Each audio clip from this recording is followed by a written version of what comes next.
What's going on there, YouTube, and welcome back to another comic book video. Okay, so we're going to do a full story video. A full story video is when I sit down and take a bunch of videos that tell one overarching story and combine them together into one big video. Now, today's full story video is going to be about the X-Men, the Uncanny X-Men. You see, after X-Men Inferno, post-Inferno, you basically had the X-Men go through another reshuffling where you technically had the X-Men be disassembled, but you didn't have different characters step up to take their place, but to also find the old X-Men to bring together a new kind of team, or really begin a new era for the X-Men. And we also saw some new characters appear as well, like Gambit. And so here is the Uncanny X-Men post-Inferno full story.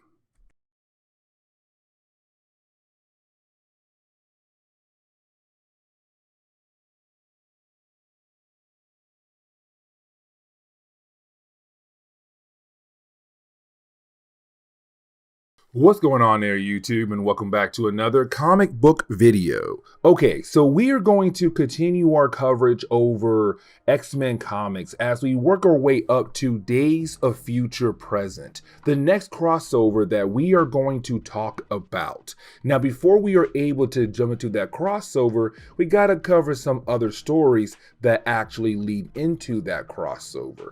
But first, we must jump back over to Uncanny X-Men once again.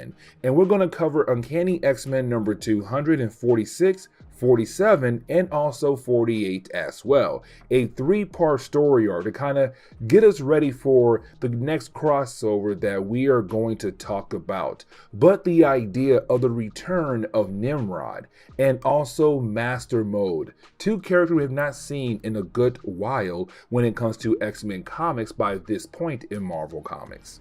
Now, the opening pages for today's video is really important for a lot of different reasons, and you'll see why as we go through today's video, because we do pick up with Dazzler currently holding on to Siege Perilous. Now, this was a special item that we have actually talked about in earlier videos over our coverage over the X-Men. You see, when it comes to the Siege Perilous, it has the ability to give you a second chance in life. Now, before it does that, it does judge you with all the good and bad you have done over the years in your original life. But after that, it does give you a chance at a better life in a new version of yourself. Now, when it comes to Dazzler, she's trying to use her ability as a way to look into the Siege Perilous. See what could be other versions of herself that could be better than the one she's at right now. Now, here comes the problem though. You see, the Siege Perilous does show her different versions of herself that she could possibly become if she does use the actual item. But the problem is every single version of herself ends up being killed off just like that. And that scares her. The idea that no matter what, she is going to end up killed in some kind of weird, crazy way. Now, out of nowhere, she is attacked by some kind of ghost that comes out of the Siege of Perilous that tells her, hey, you are somebody who should know that no matter what, death comes for everyone, which means sooner or later you are going to die. Now for Dazzler, she's freaking out and trying her best to protect herself.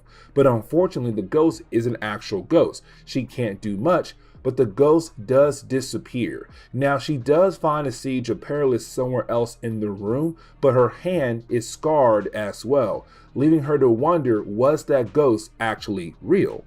But now we have to jump over to Nimrod. Now, when it comes to Nimrod, he is from the future. He's from the Days of Future Past future, the dark future that, well, Rachel Summers is from, where you have the mutants being, well, mostly killed off, and North America is controlled by the Sentinels. Now, when it comes to Nimrod, he was supposed to be the almost perfect version of a Sentinel. But the problem is he got stuck here in the past. But on top of that, he is somewhat damaged. And so when it comes to Nimrod, we see him attacking a crack house, where of course you have people trying to get ready to ship out a huge chunk of cocaine. Now when it comes to Nimrod, that's a huge no-no. And he kills off all three guys just like that. But he also destroys cocaine as well to make sure it does not make it to the street. Now after getting rid of the drug dealers and the cocaine, he then takes the money they had, hoping the money would give him the ability to pay someone for his repairs, because again, he is still somewhat damaged from his last battle against the X-Men and other characters around his time in Marvel Comics. Now we do jump over to Wolverine and Storm. Now when it comes to Wolverine, it's him informing Storm that he's no longer going to be on the X-Men for a short period of time. He has to handle a certain kind of job. Now we are not told what that job actually is, but he does tell Storm, hey, you know what? I'll be back one day, but for right now, I have to go my own path to take care of some business. But don't worry, I'll be back soon and be part of the X-Men once again. Now, this is Storm saying like, hey, whatever job you have to do, we as the X-Men, as your family, we do have the ability to help you. But this is something Wolverine wants to handle on his own. Now, there is another character I do want to talk about, and that would be Rogue. Now, around this time in Marvel Comics, we had learned that Rogue had touched a lot of people over the years, being able to absorb their powers, but also their memories as well. But here comes the big problem. You see, almost every single person that she had touched over the years was able to build a persona inside of her mind. Now, most personas were actually controlled by Rogue's mind, except one. One was able to break free when Rogue needed help really bad, and that was Carol Danvers. Around this time, she was known as Miss Marvel. And so with the Carol Danvers persona being able to take over Rogue's body, she was able to help Rogue, but also help Wolverine escape Genosha. But after that story arc, you have Rogue and Carol Danvers continue to fight for control over the body of Rogue. And really, Carol is winning more times than Rogue has when it comes to being in control of the body of Rogue. And that is going to be somewhat important for the early parts of today's video. But then we jump over to Havoc, Colossus, and Longshot. And later on, Dazzler will join them. But really, it's just the three guys having a training session. But this is also used as a way to remind us who is currently on the team besides Dazzler, Rogue, Storm, and Wolverine. You also have Colossus, Longshot, and also Havoc. But at the same time, it's our three guys saying, listen, we have to get better when it comes to our abilities. We have to know where we're able to pick up where someone else falls off at. But at the same time, how can we use our powers together to overcome a more powerful enemy down the road? It's honestly a very quick but cool training session to see. But now we have to jump over to the Hellfire Club. Now we do pick up with a character known as Sharon Kelly. And Sharon Kelly is going to be really important for the ending of the first chapter for today's video. And you'll see what I mean here in a moment. But Sharon Kelly is actually married to Senator Kelly. Now we already know he plays a very important role for a lot of different things when it comes to the X-Men, especially what's about to happen very soon. Because when it comes to Kelly, he's having a meeting with Sebastian Shaw, the no longer main leader of the Hellfire Club. Because back in New Mutants, we saw Magneto take over the club. But either way, when it comes to Sebastian, he is trying to make a deal with Senator Kelly to make a new kind of Sentinel, a possible Nimrod. You see, Shaw had fought Nimrod before, and this is where he's kind of saying, wouldn't it be great we have our own Nimrod from this time, not from the future? A Sentinel that has the ability to adapt, but also has the ability to repair itself, to continue on with its attack. Now, when it comes to Kelly, he's not really down with this idea all the way. And the reason why, because he's afraid of the negative outcomes that could possibly come with creating a Sentinel like that. Now, their conversation is interrupted by his wife, who wants some alone time with her husband. So, homeboy is about to leave to go spend some quality time with his wife.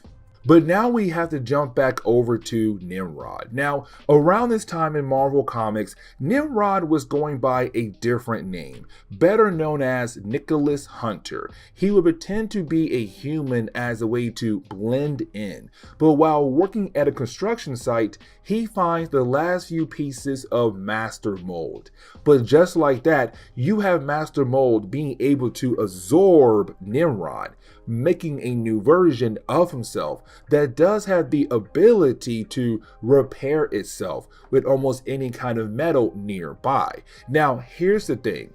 Rogue and Psylock were nearby. Now, this is not Rogue. It's Carol Danvers who is currently controlling the body of Rogue. But you have Carol Danvers go out of her way to try to stop Master Mold, this new version of Master Mold, to only get smacked away and to fly into the car of Senator Kelly and also his wife. Now, guys, something else I do want to mention is that around this time in Marvel Comics, the world believed that the X-Men were dead. You see, back in Fall of the Mutants, in the X-Men chapters, you had the X-Men give up their lives on live television as a way to save the world from the adversary. Now, here's the thing, because the world believed the X-Men had died at that moment, not knowing that they were brought back to life soon after, thanks to Lady Roma. But you had the X-Men say, listen, the world believes that we are dead.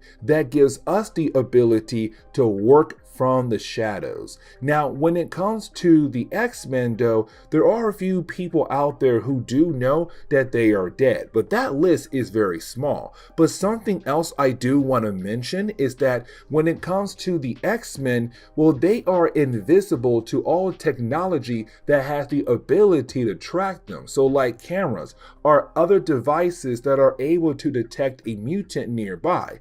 And so the question is, how did Master Mold know that Carol Danvers was on her way? She's in the body of Rogue, who is a mutant. He should not be able to know that she was coming.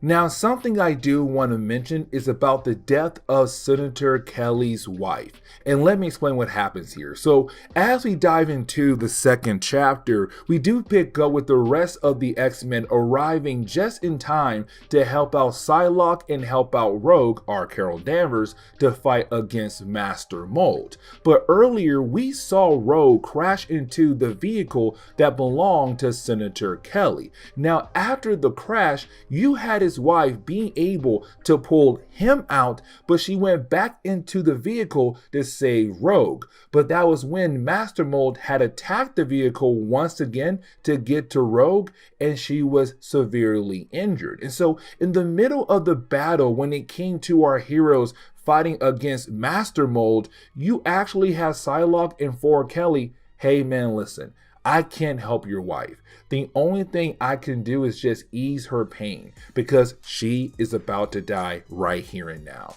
And Psylocke has no choice but to leave to go back into the battle with the rest of the X-Men. Now, the X-Men are able to get rid of Master Mold by working together. But when they look over at Kelly, they see him holding the dead body of his wife. And this is going to be very important. Now, in the middle of the second chapter, we are reminded about Jubilee. Now, when it comes to Jubilee, she first appeared back in Uncanny X-Men number 245, or I think it was 244. Either way, when she first appeared, it was really more of the female X-Men members going out of their way to help her in the middle of the mall. When they went back home, she followed them, but they have no idea that she's there at their base. She's been hiding in different areas of the base. And so currently with the X-Men gone, she's able to walk around freely, except outside the base on the top of a mountain, you have Gateway watching her. And she's kind of left to wonder, why in the world is he just watching her? why is he not trying to make any kind of moves at all? But getting back over to our heroes, this leads into the big moment that I was talking about earlier when it involves a certain X-Men. You see, you do have our heroes believe that Master Mold has been defeated, except because now he has combined with Nimrod, he has also gained the ability to repair himself. And so he rises right back up again to fight against our heroes by being able to use the nearby metal pieces to rebuild his body. Now, when it comes to our heroes, they once again tried their best to actually fight Master Mold. But again, because he combined with Nimrod, he now has the ability to adapt. He now knows how to protect himself against their different kinds of attacks.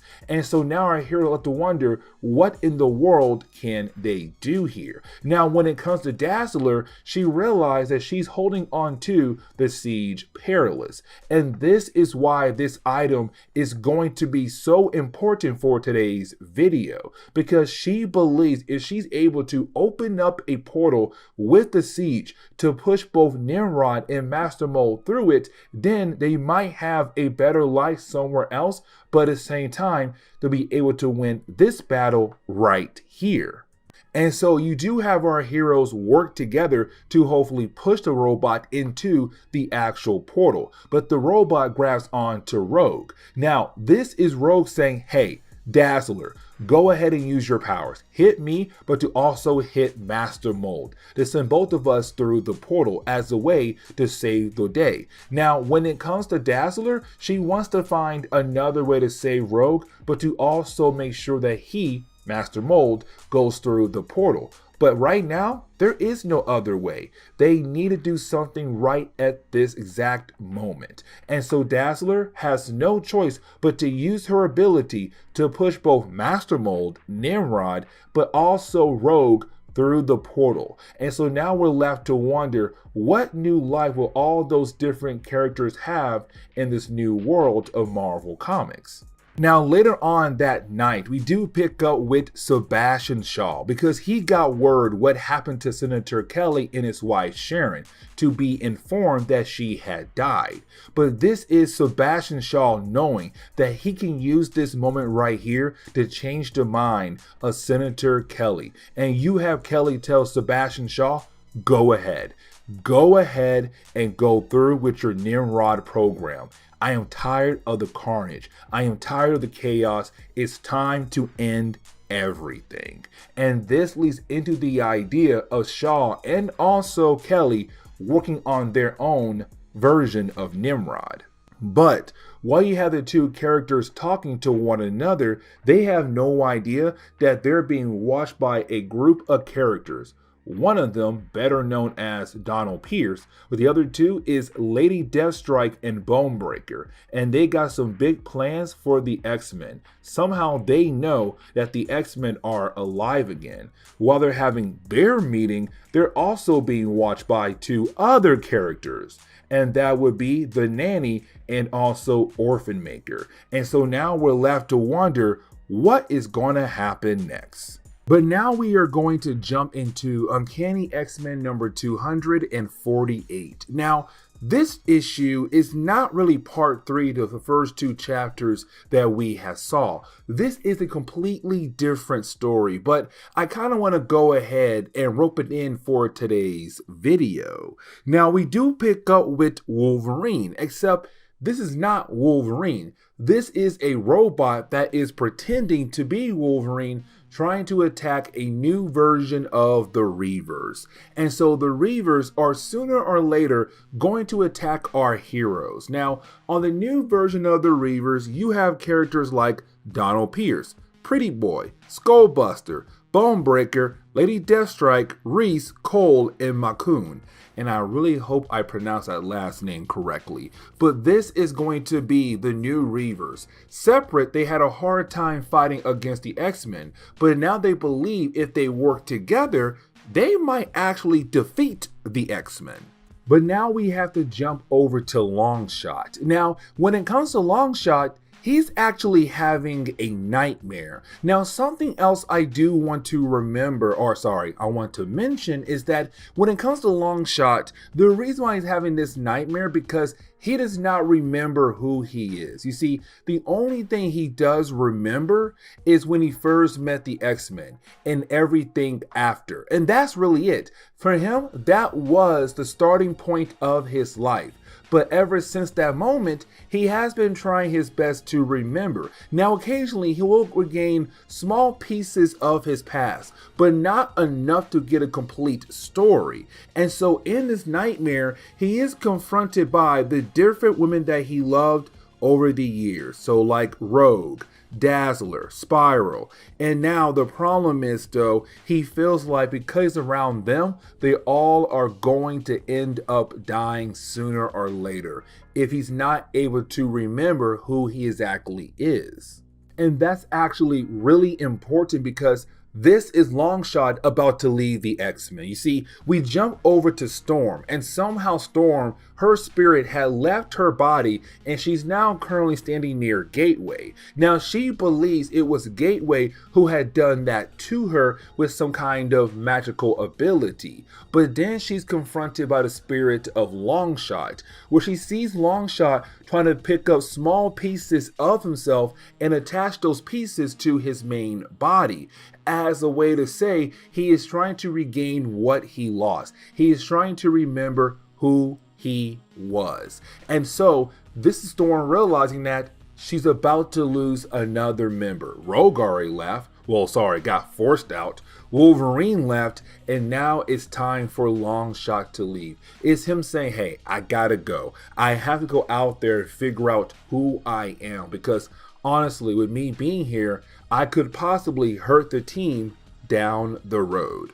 But that leads us over to the Nanny and Orphan Maker. Now, when it comes to the Nanny and Orphan Maker, especially the Nanny, she believes that she has the right to kidnap mutant babies and take them away from human parents. And the reason why, because she believes that human parents should not have the right to raise mutant babies. And when it comes to Orphan Maker, well, like his name says, he's going to make you an orphan by killing off your human parents. And so when it comes to the Nanny, she kind of looks at the X-Men as children who need saving. Now, most of the X-Men, really all of them except Jubilee, are not children. These are young adults, but she looks at them as children who need saving from the Reavers. And so that begins the process of her kidnapping each member of the X-Men. Now, she's only able to get 3 of them: Psylock, Dazzler, and also Havoc. But now, something else I do want to mention is that, yes, the Nanny is a mutant. She does have psychic abilities, but she's not on the same level as Psylocke, Jean Grey, or Charles Xavier. She's a low-level psychic, but what she does is she uses a special kind of gas that really helps enhance her abilities when it comes to her trying to control someone's mind. But either way, her and Orphan Maker are able to capture at least 3 members of the X-Men. Now, the last 2 members are going to be Storm and Colossus, who have not been captured just yet. But you do have Colossus now being attacked by other people in robotic suits. Now, this is very similar in what we saw when it came to tie-ins for Fantastic Four for the Inferno event. Because remember, in those tie-ins, we saw Franklin Richards also get kidnapped by the Nanny and put inside a robotic suit as a way to continue to control him. And so when it comes to Psylocke, Dazzler, and also Havoc, they are currently inside robot suits being controlled by the Nanny and attacking Colossus and also attacking Storm as well. Now, they're also trying to use Psylocke abilities as a way to control the minds of Storm and Colossus. Now, when it comes to Storm, she is able to fight against those psychic attacks to be able to continue to fight against the Nanny. Now, as the battle goes on, the Nanny and also Orphan Maker realize they gotta go. They do not stand a chance in winning this battle against Colossus and Storm, even though they have some help on their side. Now, this leads into the idea of the death of Storm. Yes, you heard that right, the death of Storm. And you heard that right, because as we dive into the last 2 pages of this storyline, you actually have the X-Men who were captured by the Nanny no longer be under her control. And so they were able to rejoin the battle. But here's the thing, you see, when it comes to Havoc, his mind's still somewhat fuzzy. It's more of like, hey, should he help out the Nanny or should he help out Storm? Now, the Nanny and Orphan Maker, they're trying to get away, and Storm is trying to use her ability to stop them from getting away. But you have Havoc go ahead and release a huge amount of energy in a single blast to blow up the ship that belonged to Nanny and also Orphan Maker. But Storm was nearby and she was caught in the blast. And so once you have the X-Men run over to where the ship had crashed, you have Psylock confirm that she is not picking up on the minds of the Nanny, Orphan Maker, and also Storm. And so we're left to believe in the idea that Havoc has killed off Storm. But this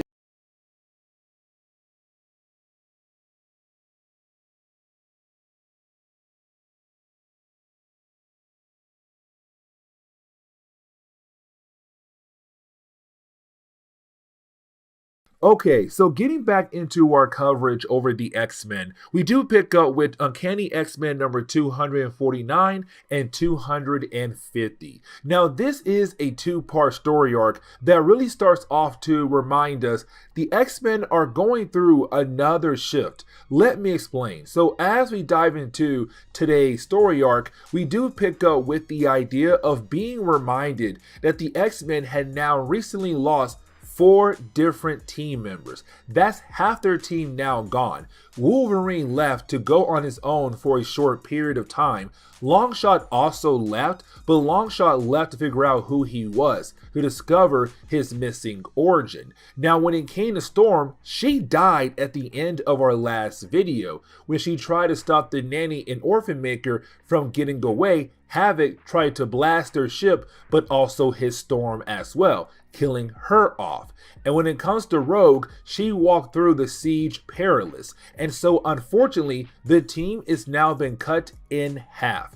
And the question is right now, what direction will the team go in now with their boss being gone, but also some other hard hitters being gone as well? Now, when it comes to Havoc, he's very upset with himself, which honestly he should be, because he is technically the reason why Storm was killed off at the end of our last video for Uncanny X-Men. And so for him, he's just punishing himself, talking down about himself. Now, it does get to the point where he does get very upset with the computer, because out of nowhere, the computer begins to replay what exactly happened in that battle up to the moment where Storm was killed off. And so for him, he hated the idea of seeing that. He tries to blast the computer. Now, here's the problem with that, because the blast did send a feedback, making him fly across the room, knocking him out once he hit the ground again.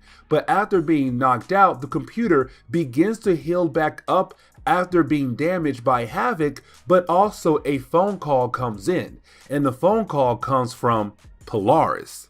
Now, something we have to remember when it comes to Polaris, and we're going way back here, but we have to jump back over to the mutant massacre, that when it came to Polaris, she was possessed by Malice, this random mutant who's really pure energy that has the ability to possess your body. And for a long time, Polaris was just gone because her body and mind was in control by Malice. Now, in recent events, Polaris was able to regain control of her body, but Malice is still inside of her. And matter of fact, you have Malice just playing mind games with her, saying, "How dare you call Havoc? You already know he moved on to Madeline Pryor," which honestly, she is right, because there was that point where Havoc said, you know what, Polaris is now evil because of malice. Let me go ahead and move on to somebody else like Madeline. Now, Madeline's dead, so technically Havoc is a free agent again. But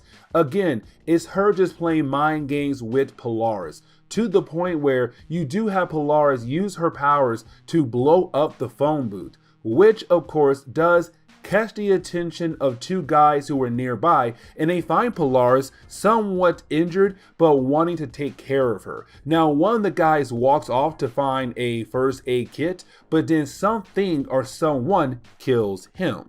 We also get reminded that there's going to be a new group of villains going after the X-Men very soon, and that would be the Reavers. Now, we had talked about the Reavers before, because when it comes to the latest base that's currently being used by the X-Men, it used to belong to the Reavers, but you had the X-Men run them out of the place and they took over the place. Now, here's the thing, because recently Lady Deathstrike and Donald Pierce had joined the group, and their main goal is to kill off the X-Men. Now, for Lady Deathstrike, her main goal is to kill off Wolverine, but of course, because she's part of this team, she has to help out the others to kill off the rest of the X-Men. Now, I want to jump back over to Havoc, and there is a good reason why. Let me explain. So when it comes to Havoc, he's been woken up by Psylock, and this is really more of Psylock kind of putting herself in the position of team lead. Because right now, Storm is dead, and usually if Storm is not around, it would be Wolverine. But Wolverine is also not around, and so that role is now left open for her to officially take. But for Havoc, he's not really down with the idea of her being the team lead. Now, when it comes to Psylock, she's also informing Havoc that there was a message left behind on the computer. Now, let's not forget, when Havoc blew up the computer, there was a huge feedback from the explosion that sent him flying across the room that knocked him out. And when he was knocked out, Polaris called, but apparently somebody was able to collect the message from her. But the question is, who? Was it another member of the X-Men, or possibly the computer? Or is there someone else on the base at the moment and no one knows? Either way, you didn't have Havoc being able to use the computer after it had repaired itself and being able to locate where the phone call came from. And so you have the X-Men begin to head over there to help out Polaris. Now we jump over to Polaris, who is currently getting some medical help at a bar. But while getting the medical help from the guy who found her earlier, out of nowhere, you have a bunch of random characters just barge into the room and beginning to kill off every single person in the bar to hopefully get to Polaris. Now, Polaris is able to realize that these guys came from the Savage Land, but she's also confused on why in the world these guys are here for her. Now, we kind of find out the X-Men do arrive in time to help out the people of the city deal with this problem with all these different random characters trying to attack their homes, but also trying to get to Polaris. We kind of find out that these characters are better known as mutates from the Savage Land. Now remember, mutates are different than mutants. Let me explain. So mutates are people who have gained their abilities through radiation, kind of like the Hulk did. And so when it comes to the mutates, they're from the Savage Land, but they have been hit with radiation to gain different kinds of abilities. Now, even though we now know who they are, the question is, why are they here in this city? But either way, you do have the mutates being able to just wreak havoc across the city, but you have the X-Men being able to take most of them out.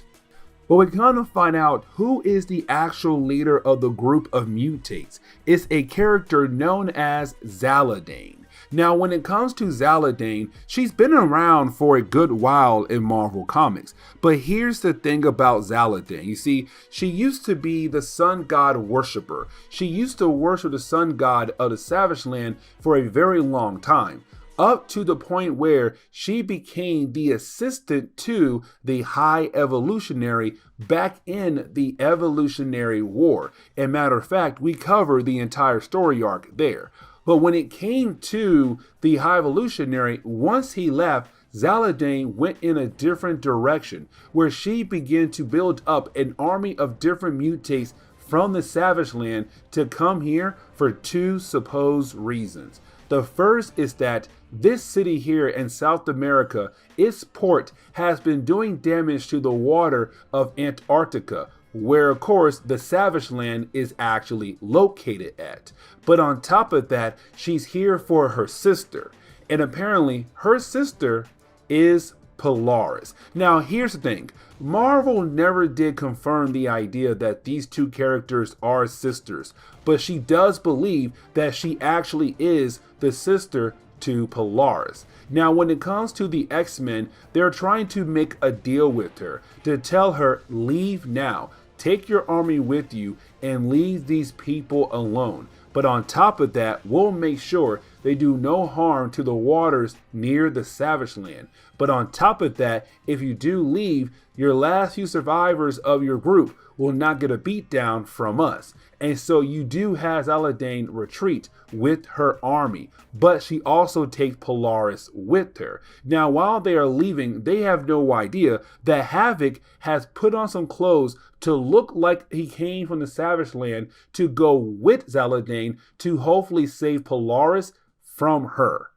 Now, when it comes to Zaladane, she does head back over to Antarctica with her army. But here's the thing. You see, as soon as they arrived, out of nowhere, you have this big tower just pop out of the ground. Now, most likely, this tower belonged to the High Evolutionary when he was in the Savage Land. But he left back in the Evolutionary War. And really, all the tech that she is currently using came from the High Evolutionary. Now, she does tell us that she does plan on using a machine known as the Transmutator. Now, when it comes to the Transmutator, we're going to learn what it does here in a moment, but it does scare another character known as Brainchild. Now, when it comes to Brainchild, he was one of the mutates that was actually created by Magneto back when Magneto was the ruler of the Savage Land, where he gave different natives small doses of radiation to see if they would gain abilities. And so there goes Brainchild. He's super intelligent, but he's not on the same level as the High Evolutionary. And so he's having a hard time understanding the complete idea of what this machine can actually do and what other things could it possibly do for Zaladane. Now, let's not forget that you still have Havoc pretending to be one of the soldiers for Zaladane. But of course, he does blow his cover because he wants to save Polaris. Now, here's the problem though. It's just him against an entire army of soldiers who work for Zaladane. The X-Men did follow Havoc, but they're on the outside of the base. And so unfortunately, Havoc is on his own and he is easily taken down. Now, after being taken down, you then have Zaladane use a machine on Polaris, and we kind of find out that she is now absorbing the abilities of Polaris for her own. So now she can control metal if she wants to. Now, there is another character I do want to talk about, and that would be the character known as Worm. Now, when it comes to Worm, he has the ability to control people, but in a very interesting kind of way. Let me explain. So when it comes to Worm, he has the ability to control you by releasing a bunch of liquid out of his suction cups from his hands over your entire body. And once that liquid is able to get all over your skin, into your body and brain, he then has full control over you, making him a very interesting kind of mind controller. But either way, when it comes to our good old character Zaladane, she used Worm as a way to control different people from the Savage Land who are not trying to work with her, as she's trying to build a kingdom inside of Savage Land. Now, like I said earlier, the rest of the X-Men were following behind Havoc, except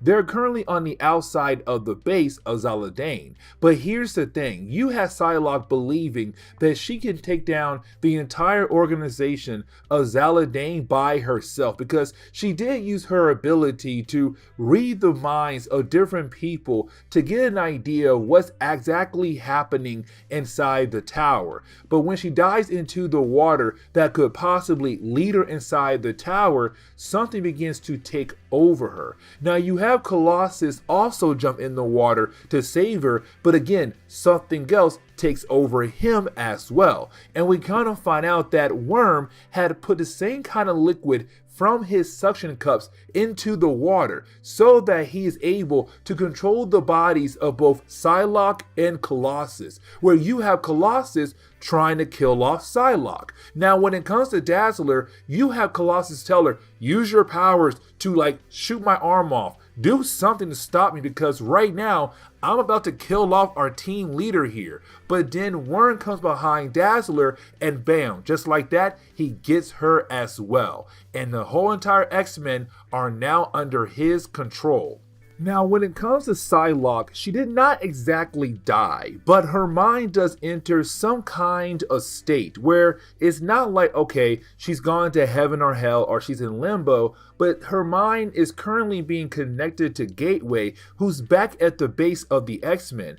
And when it comes to this dream state she's in right now, it seems like it's Gateway trying to tell her, do not come back to your base, because if you do, most likely you are going to die. The X-Men are going to die. The only way to escape death is use the Siege Perilous. Now, I'm not going to sit down and explain what that is once again in this video, because it's the only time it pops up, but it will play an important role in later videos when it comes to our coverage over the X-Men. But either way, you did have Psylock realize that it was Gateway trying to give her a message. Now, when it comes to the rest of the X-Men, you have Havoc and Polaris being kept in a prison underneath the tower, where of course Havoc might go through some kind of torture and Polaris just there until Zaladane feels like she has another purpose for Polaris. Now, when it comes to Polaris, she's trying to break free, which she will, but not in the way you are actually thinking. Now, when it comes to the rest of the X-Men, they're being talked down to by Zaladane, but we also come to find out that Ka-Zar, a native of the Savage Land, and his wife and child are also prisoners of Zaladane as well. Now, when it comes to Zaladane, she wants to make a point here that she's now the new ruler of the Savage Land. And so she tells Worm to tell Colossus to go ahead and kill off the son of Ka-Zar, which honestly is pretty brutal, but luckily it does not happen in this book, but it seems like it's about to happen. Now, getting back over to Polaris, this is the moment where we kind of find out that she has a second ability, superhuman strength. And with this strength, she is able to break out of the chains that had her bound to the wall and being able to take down a few soldiers that were following Zaladane. Now, once you have Polaris being able to free Havoc, you then have our two heroes being able to mind connect with Psylock. Now, when it comes to Psylock, she's still being controlled by Worm, but her body is, not her mind. And so with that being said, she is able to use the body of Havoc while Polaris uses her new super strength to help the rest of the X-Men break free from the control of Worm, but to also fight against the forces of Zaladane. Now, the battle does technically end when it comes to Havoc giving her one heck of a blast to send her flying out of her own tower. Now, here's the thing. When it comes to Havoc, he was trying to kill her. He was not trying to just knock her out. He was trying to kill her off. And really, when it comes to Havoc, just in case Zaladane's still alive after the first blast, he tries to blow up the entire tower. hoping to kill her off for sure, but also her followers as well. Now his blast does get bounced back only because Zaladane did wake up after the first blast and was able to protect her home, but also herself and her people. Now when it comes to the rest of the X-Men, they realize that when it comes to Havoc, he was trying to kill her. He was not trying to, make sure she's knocked out or just do some heavy damage to her home. No, he wanted to make sure that she was dead and buried in the ground. And the rest of the X-Men are having a hard time deciding what he did was right or was it wrong. But the story does get wrapped up when you have the X-Men get teleported back over to their base. And the question is right now, like we saw earlier, are the X-Men are going to die because now they're back home at their base? But this is where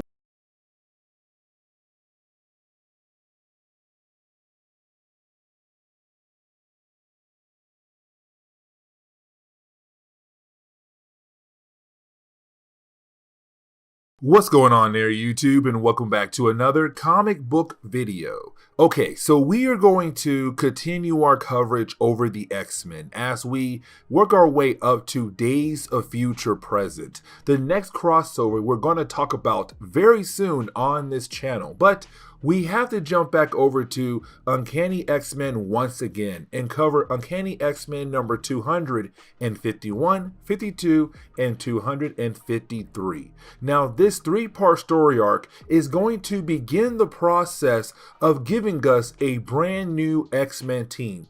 Yes, you heard that right, a brand new X-Men team. But first, we have to focus on two characters who are going to be on their own. That will be Wolverine and Jubilee. And so getting into today's video, we do pick up with Wolverine on the outside of the base of the X-Men and currently being bound to a wooden X. Now we kind of find out that Wolverine was actually caught by the Reavers. Now the Reavers are a group of characters who have cybernetic body parts. Now when it comes to this group, most of them want to get revenge against the X-Men because the current base of the X-Men used to belong to them, but the X-Men took the base away from them. Now, they're being led by a character known as Donald Pierce. Now, Donald Pierce was actually part of the Hellfire Club, but he was removed a long time ago. Now, when it comes to Donald Pierce, he has a huge hatred towards mutants.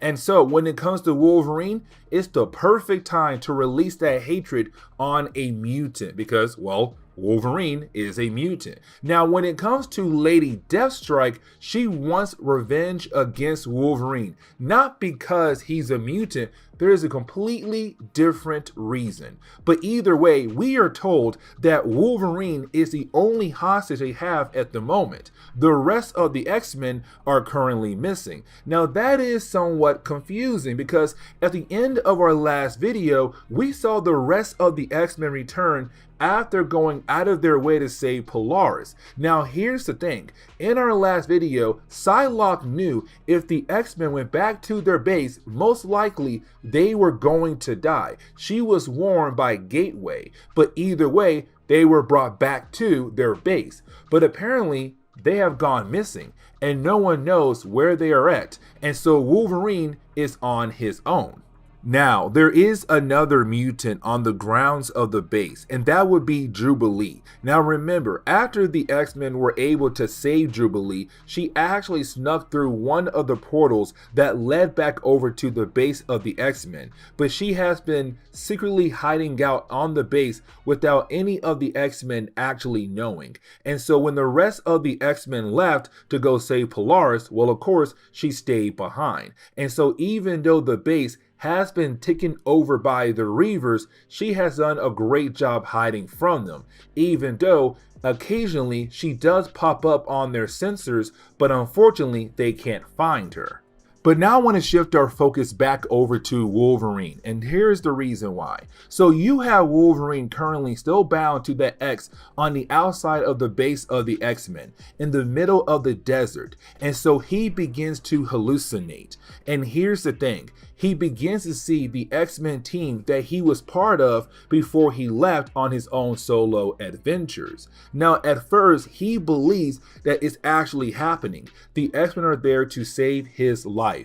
But then he realizes he sees himself. But then half of the team begins to disappear, including himself. It's a way to remind us that in our last video, by that point, half the team left. Rogue, Longshot, Wolverine, Storm. Now some did not just leave on their own. Some were killed off and some left in different other ways. But it's a way for us to remember that by that point, half the team is gone. Now, while you have Wolverine continue to hallucinate, he begins to see a twisted version of Psylock, who looks like she's a Reaver now. Now, when it comes to Psylock, she begins to play mind games on Wolverine, but even blame him for the reason why the X-Men are no longer around. But then she changes into Sabretooth. Now remember, by this point, we had just learned that Wolverine and Sabretooth has some kind of past with one another. Now we do know that Sabretooth did kill off a woman who was close to Wolverine, better known as Silver Fox. But that's really it. But either way, you have Sabretooth continue to taunt and play mind games with Wolverine, even though he's not really there at all. It's all a hallucination. Now, when it comes to this part of the hallucination, it begins to allow Wolverine to look in the past to figure out what exactly happened to the X-Men, but on top of that, how was he able to get caught by the Reavers? It's a way to fill us in as well. And so at first, we focus on Wolverine. Now with Kane and Wolverine and the rest of the X-Men, by this point, they were able to travel across the world thanks to a mutant known as Gateway. But apparently Gateway was not able to bring Wolverine back home for some unknown reason. And so he had to travel the long way back. But unfortunately, when he arrived back home to the base, he was ambushed by the Reavers. And so now we know how Wolverine was caught by the Reavers. But the question is now, what happened to the rest of the X-Men? Now we are able to learn what exactly happened to the X-Men thanks to Wolverine and his hallucination. You see, when it comes to Wolverine, he is able to continue to look in the past. And we kind of find out that the X-Men did come back to their base. And here's the thing, as soon as they arrived, Psylock knew the Reavers were there. And she knew if they stayed there, they were going to most likely die. But the problem is, they're stuck there because Gateway is no longer around. He brought them back, but then he disappeared. And that is when you have Psylock say, you know what? Let us use the Siege Perilous. Now, here's the thing. The Siege Perilous has the ability to give you a fresh start in life. Now, sometimes you are able to remember your past life, and sometimes you are not able to remember your past life. But either way, you get a fresh start somewhere else in the world. Now, here's the thing. Psylock does not tell the rest of the X-Men that the Reavers are there, because at that moment you had the X-Men actually talking about the idea of disbanding the team. And here is the reason why. At that point in time, there was only 4 of them left, and they felt like they were failures. They felt like they were not doing a good job when it came to carrying on Charles Xavier's dream. Now, the entire time they're having this conversation, it's really more a Psylock using her abilities to push our heroes into the Siege Perilous as a way to save their lives, but as a way to say, you know what, it's probably the best thing for the X-Men. And so thanks to her abilities, she was able to make Colossus, Dazzler, Havoc walk through the Siege Perilous, including herself, and they all get a new life somewhere else. And they don't get killed off by the Reavers. But unfortunately, Wolverine got left behind. Now, back in the present day, you do have Donald Pierce trying to continue to torture Wolverine, but he wants to hear Wolverine scream. But Wolverine knows if he screams, it's only going to benefit Donald Pierce. It's only going to please him. And he hates the idea of pleasing Pierce. Now, Pierce does get very upset, but then one of his Reavers tells him, hey man, we gotta get inside. A bad storm is about to run through here at the moment. So let's get inside under some shelter and we'll come out here again tomorrow to continue to torture him. And you have Pierce agree, but Pierce also destroys the Siege Perilous, not allowing Wolverine the ability to use it to get himself a new life somewhere else. The entire time you had Donald Pierce and the rest of the Reavers torturing Wolverine at night, Jubilee was out there as well, except when she had decided, when she had built up enough courage to go help out Wolverine, by the time she gets there, she comes to find out that Wolverine was able to break out of his binds. But unfortunately, he does not have the strength to walk. And so Jubilee has to help him to her hiding spot. And then hopefully these two characters will be able to get away from the Reavers. Now, as we dive into the next chapter, well, we pick up with Donald Pierce and the rest of the Reavers realizing, or really finding out, that Wolverine is gone and they have no idea where he went to. Now, for Donald,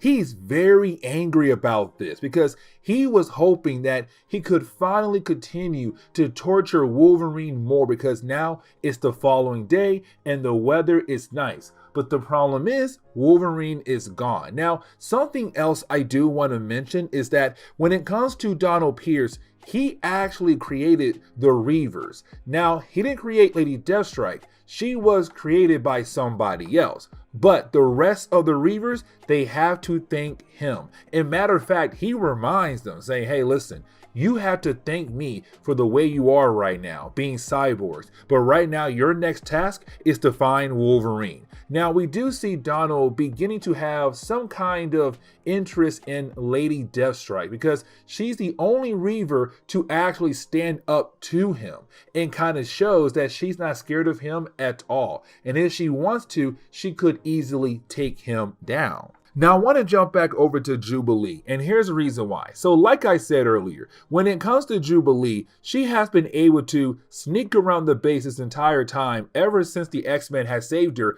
back in Uncanny X-Men number 244. Now, the reason why she was able to sneak around because she found secret passageways to use that none of the X-Men nor the Reavers knew about, and also different hiding spots behind different areas of the building.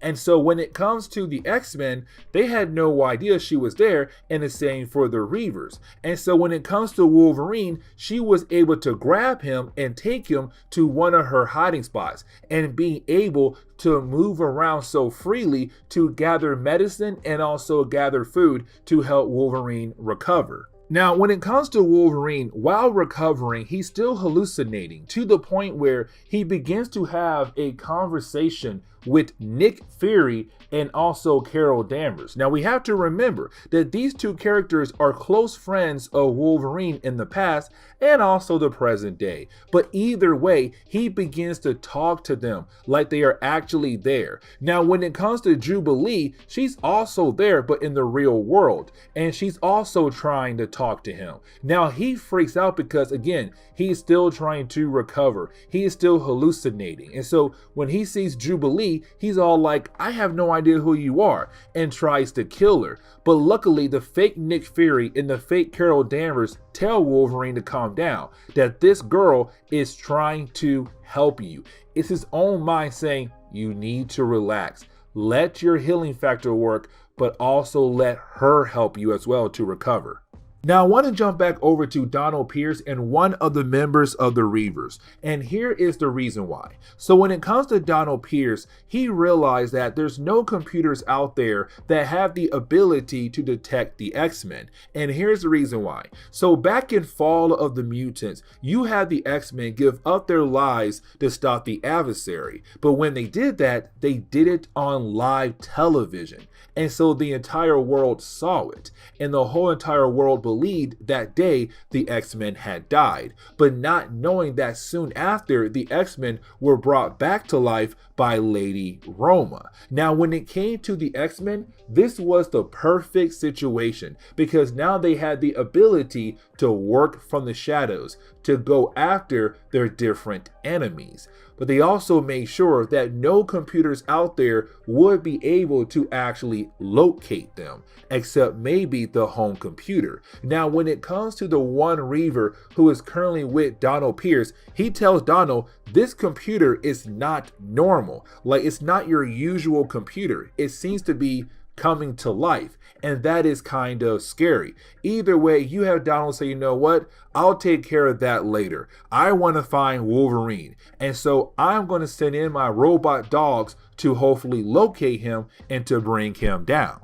Now, the rest of the second chapter is really more of the Reavers being able to locate Wolverine and also Jubilee. Really, they get close to finding them, but you have Wolverine saying, you know what, we have to leave the base. We have to get the heck out of here. And so you have Wolverine being able to set up different traps to get rid of most of the Reavers. Now, unfortunately, those dogs do locate Wolverine and begin to attack him. But when it comes to Donald Pierce, like the rest of the Reavers, they had no idea that Jubilee was there. And so while you have Donald so focused on Logan, Jubilee was able to pull off a surprise attack, which does bring down a wall on top of Donald to give Wolverine and Jubilee the ability to sneak away.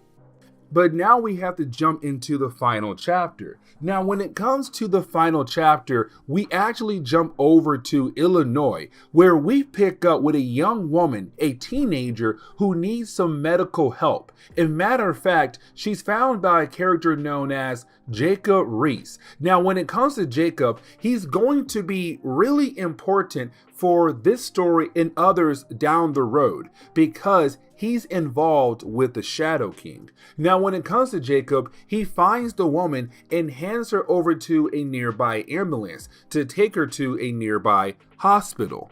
Now, once you have the young woman arrive at the hospital, of course, she's given over to a doctor, and this doctor is going to be Dr. Lian Shin. Now, Shin is also going to be very important for this story and others down the road. She's also involved with the Shadow King, but not at this moment. Now, when it comes to Dr. Shin, she's kind of wondering who in the world is this young woman, because apparently nobody knows who she is. But we are able to get a look at the young woman, and we kind of find out it's Storm. Somehow Storm was turned into a young girl. Now, we do pick up with the Reavers, and you have the Reavers trying to repair their new base that they have taken away from the X-Men, really taken away from Wolverine. Now, when it comes to Donald Pierce, he is going out of his way to give different members of the Reavers upgrades because they lost to the X-Men in the past and they failed to stop Wolverine. Now, while you have Donald doing that, you then have Lady Deathstrike using a sniper to hopefully locate Wolverine. Now, when it comes to her sniper, she's able to find him, and you would think, okay, she will take a shot right here, right now to kill off Wolverine, but she doesn't. She says, you know what? It's the coward way out. She wants to have a fair battle with Wolverine one-on-one to see who is the better person, him or her. And so she allows him to leave with Jubilee. But now we have to jump back over to the hospital that Storm is at. Now, like I said earlier, when it came to the X-Men after they had supposedly died back in Fall of the Mutants, they made sure that computers would not be able to find them anywhere across the world. And so even though this is a younger version of Storm, that effect still happens for her because you have the doctors trying their best to use different kinds of devices to hopefully figure out who in the world is she, but at the same time trying to use different devices to figure out what in the world is wrong with her, because for them, they can't see anything wrong with her at all, but at the same time, they have no idea who she is. They can't find out who she is. And so there's so many questions for these doctors. But because she's not being able to be detected on any kinds of computers, you have all the doctors just automatically assume that she is a mutant, even though she has not shown her powers to them.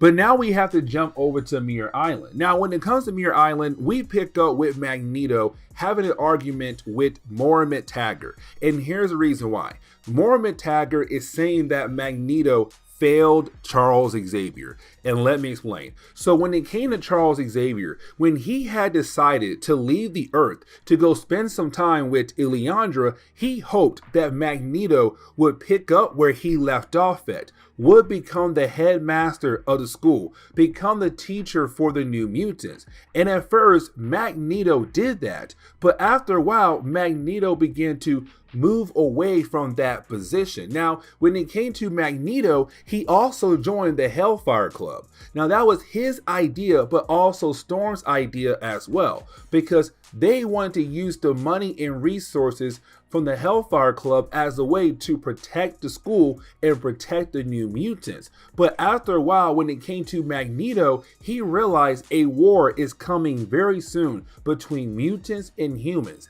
And he realized to himself, he realized that the best position for him to help out the mutant race is to not be a teacher, to not be a headmaster, instead to be out there to lead an army against the human race. Now, when it comes to Mohamed Taggart, she's still upset about the idea that he lost the New Mutants, because around this time in Marvel Comics, the New Mutants are on Asgard, but no one knows that yet. And so for her, she's saying, you lost the New Mutants, you lost Charles' school, you lost everything that Charles gave you because you believe a war is coming soon. But the problem is, you failed your best friend. Now, when it comes to Magneto, he leaves. But the question is right now, is she right? Did he fail? Or is he right to get ready for a war that's coming soon? Now, I want to jump back over to Donald Pierce and also Lady Deathstrike. Now, like I said earlier, when it comes to Donald Pierce, Homeboy is beginning to fall in love with Lady Deathstrike. But when it comes to our lady right here, she is going to play the hard game. She is not going to let him win so easily. But when it comes to our two characters, they're trying to figure out, where in the world would Wolverine and Jubilee go to? With all the possible locations they could go to, which one could it be? But now we have to jump over to Muir Island, where we pick up with Mohamed Taggart and also Banshee this time. Now, when it comes to Banshee and Mohamed Taggart, they're getting a call on their radio from Polaris, who is on a ship that was heading over to Muir Island. Now, when it comes to Polaris, most of the X-Men and their friends knew that Polaris was not herself, because around this time in Marvel Comics, she was being controlled by another character known as Malice. And so for most people, they still believe that she's currently possessed. But you have Polaris say, no, it's me. I am no longer possessed. Please come help me out right now before this boat goes down to the bottom of the ocean. Now, when it comes to Polaris, the reason why she's freaking out and was calling out for help, because yes, the boat is about to go under, but the problem is every single person on the boat has gone mad. They have gone crazy and trying to attack one another. And it seems that she is the only person who is still acting normal. And so we're left to believe that Polaris has also gained another ability. Now, in our last video, we saw that she had gained the ability of super strength. But now it seems she has the ability to play with people's emotions, to make them go negative with their emotions. Either way, the boat does begin to fall apart, but she is saved by Banshee, who then takes her back over to Muir Island. But now we have to jump over to the lighthouse that belongs to Excalibur. Now remember, when it comes to Excalibur, they're not there at the moment. They are currently traveling across the multiverse, but we do pick up with a character known as Amanda Selfton, and I really hope I pronounce the last name correctly. Now, when it comes to Amanda, she is a sorcerer, but she was also dating Nightcrawler in the past, and she came here looking for Nightcrawler, but unfortunately, she didn't find Nightcrawler, but instead, she found another character, and that will be Allison Stewart. Now, when it comes to Miss Stewart, she's part of the WHO organization, Weird Happening organization. They basically go around the world to investigate weird things that are happening around the world, and that's really it. But both characters were looking for Excalibur, but unfortunately, Excalibur is not here at the moment. But now we have to jump over to Forge. Now, we have not seen Forge in a very long time in X-Men comics. Matter of fact, I want to say post-Fall of the Mutants, but pre-X-Men Inferno. Now, when it comes to Forge, he's right now going on a vision walk. But while being on this vision walk, it appears that his mind wanders into a different realm, possibly the Shadow King's realm, where he is confronted by Amal Farouk. Now, when it comes to the Shadow King, he is a multiverse being. And so across the multiverse, he has different hosts that he is able to use to complete different tasks that he wants to complete. And so in this universe is Amal Farouk. Now, when it comes to Forge, he also sees in this realm Storm as a prisoner, but she's also being transformed into a young girl, like she is right now in the real world. Now, when it comes to Forge, he tries to battle in an arm wrestling match to get Storm out of her prison against Amal, but he loses because this is the Shadow King's realm. This is his house. There is no way that Forge would be able to win so easily. Now, once Forge wakes up, his hand is gone to kind of show that dream was actually real. And Forge now knows he has to go out of his way to save Storm. Now, I want to jump back over to the hospital because we pick up with Dr. Shin. Now, when it comes to Dr. Shin, she does make a phone call to the FBI. And like I said earlier, Jacob was an FBI agent, but it seems that Jacob is now under the control of the Shadow King. And you have Dr. Shin calling the FBI because Storm is a mutant and they have no idea what to do with her or how to help her. But she has no idea that Jacob is currently possessed by an evil person who has evil plans for Storm down the road. In the last and final page, we see the Reavers realizing that there's only one location that Wolverine and Jubilee would go to, and that would be Muir Island. And so now you have the Reavers getting ready to head over to Muir Island to get Wolverine, to get Jubilee, to complete the mission that they had started. But this is where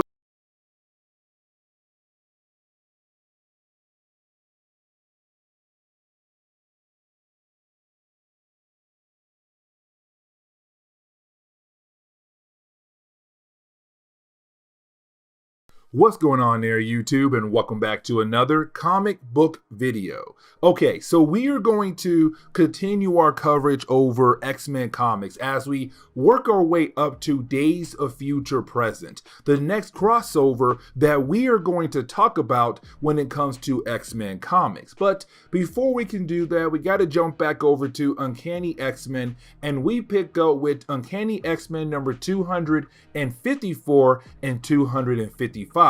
This is a two-part story arc where we do get introduced to a new X-Men team, but at the same time, we say goodbye to a certain character who is very close to Mystique.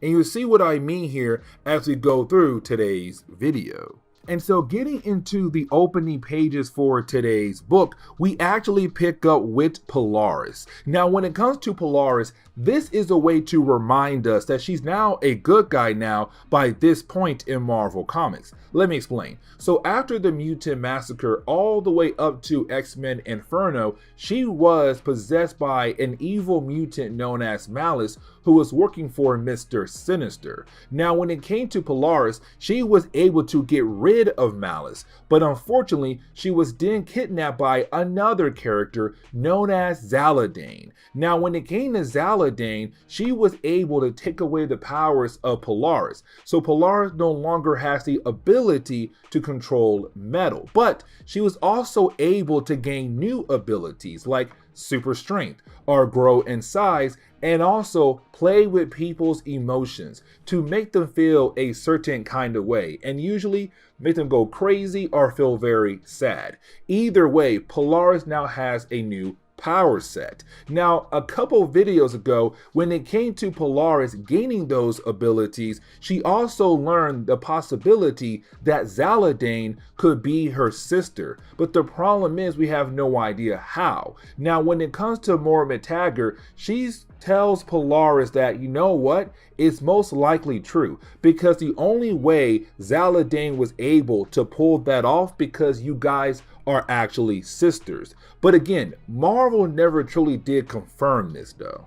But now we have to jump over to Banshee, and we have Banshee being confronted by two other characters, Allison Stewart and also Amanda Selfton. Now, when it comes to Allison Stewart, she's part of the WHO organization, the Weird Happening organization. They go around the world to investigate weird things happening across the world. Now, when it comes to Amanda, she is a sorceress, but also she's the ex-girlfriend to Nightcrawler. Now, why you had the three characters talking to one another? Well, out of nowhere, somebody snipes Banshee right through the chest. And we kind of find out it is a couple of members of Reavers. Now remember, Reavers are humans who went through a process to turn themselves into cyborgs, and they're being led by a character known as Donald Pierce. Now when it comes to Donald Pierce, he has a huge hatred towards mutants, but in our last video, he was able to capture Wolverine. Now Logan was able to break free thanks to Jubilee, but when it came to Donald, he believed that Logan and Jubilee would come here to Muir Island, and so he sent his Reavers over there to go ahead to kill Mormitager and anybody else who works there with her, including Banshee. Now, luckily for Banshee, Amanda, and also Allison, they were able to teleport back over to the lab of Mormitager to get Banshee to an actual healer. Now, when it comes to Mormitager, she's freaking out, but honestly, she has a good reason to freak out because her man just got sniped a moment ago. And so you have Mor saying, hey guys, listen, I need y'all to go ahead and change into regular X-Men uniforms. The reason why? They'll protect you as you go into battle against the Reavers. Now, when it comes to Mormitager, she tells everybody to get out there to battle against the Reavers, including two characters who I want to talk about just real briefly here. And that will be Tom Corsi and Sharon Friedlander. Now, those two characters, they used to be Caucasian, but thanks to the Demon Bear story arc, they were changed into Native Americans, but they also gained super strength as well. Now you have all those characters go outside to battle against the Reavers. But now we are going to jump over to Callisto. Now when it comes to Callisto, she became a bodyguard for Mormitager by this point in Marvel Comics. You see, when it came to the Mutant Massacre, we had most of the Morlocks, well, get massacred, she decided to stick around with Mormitager. Now she was sent back over to the school of Charles Xavier. Now remember, the school was blown up back in X-Men Inferno by Mr. Sinister, but the reason why she was sent there was to lock down the basement that contains the Danger Room and a lot of advanced technology. If that tech falls in the wrong hands, it could bring some trouble for our characters down the road. Now apparently she was able to lock down the basement, but then she was kidnapped by a group of Morlocks who stuck around in the tunnels after the Mutant Massacre, and they're being led by a character known as Mask. Now when it comes to Mask, they have the ability to, well, change your appearance, to change your face. And so when it comes to Mask, all they want is the codes to the basement. But Callisto says no, there's no way. And so you have Mask begin to play with her face until she actually gives them what they want. Now, when it came to the mutant massacre, you did have some of the morlocks being able to leave their old place and go live with Moira McTaggart's lab on Muir Island. And one of those characters is Sunder. Now, when it comes to Sunder, he's just your usual big brute kind of character. When you have the Reavers begin to barge into the lab and try to kill almost anybody in their sight, you have Sunder try his best to protect the kids who are also in the room. Now, Legion is also there as well, but here's the problem with Legion.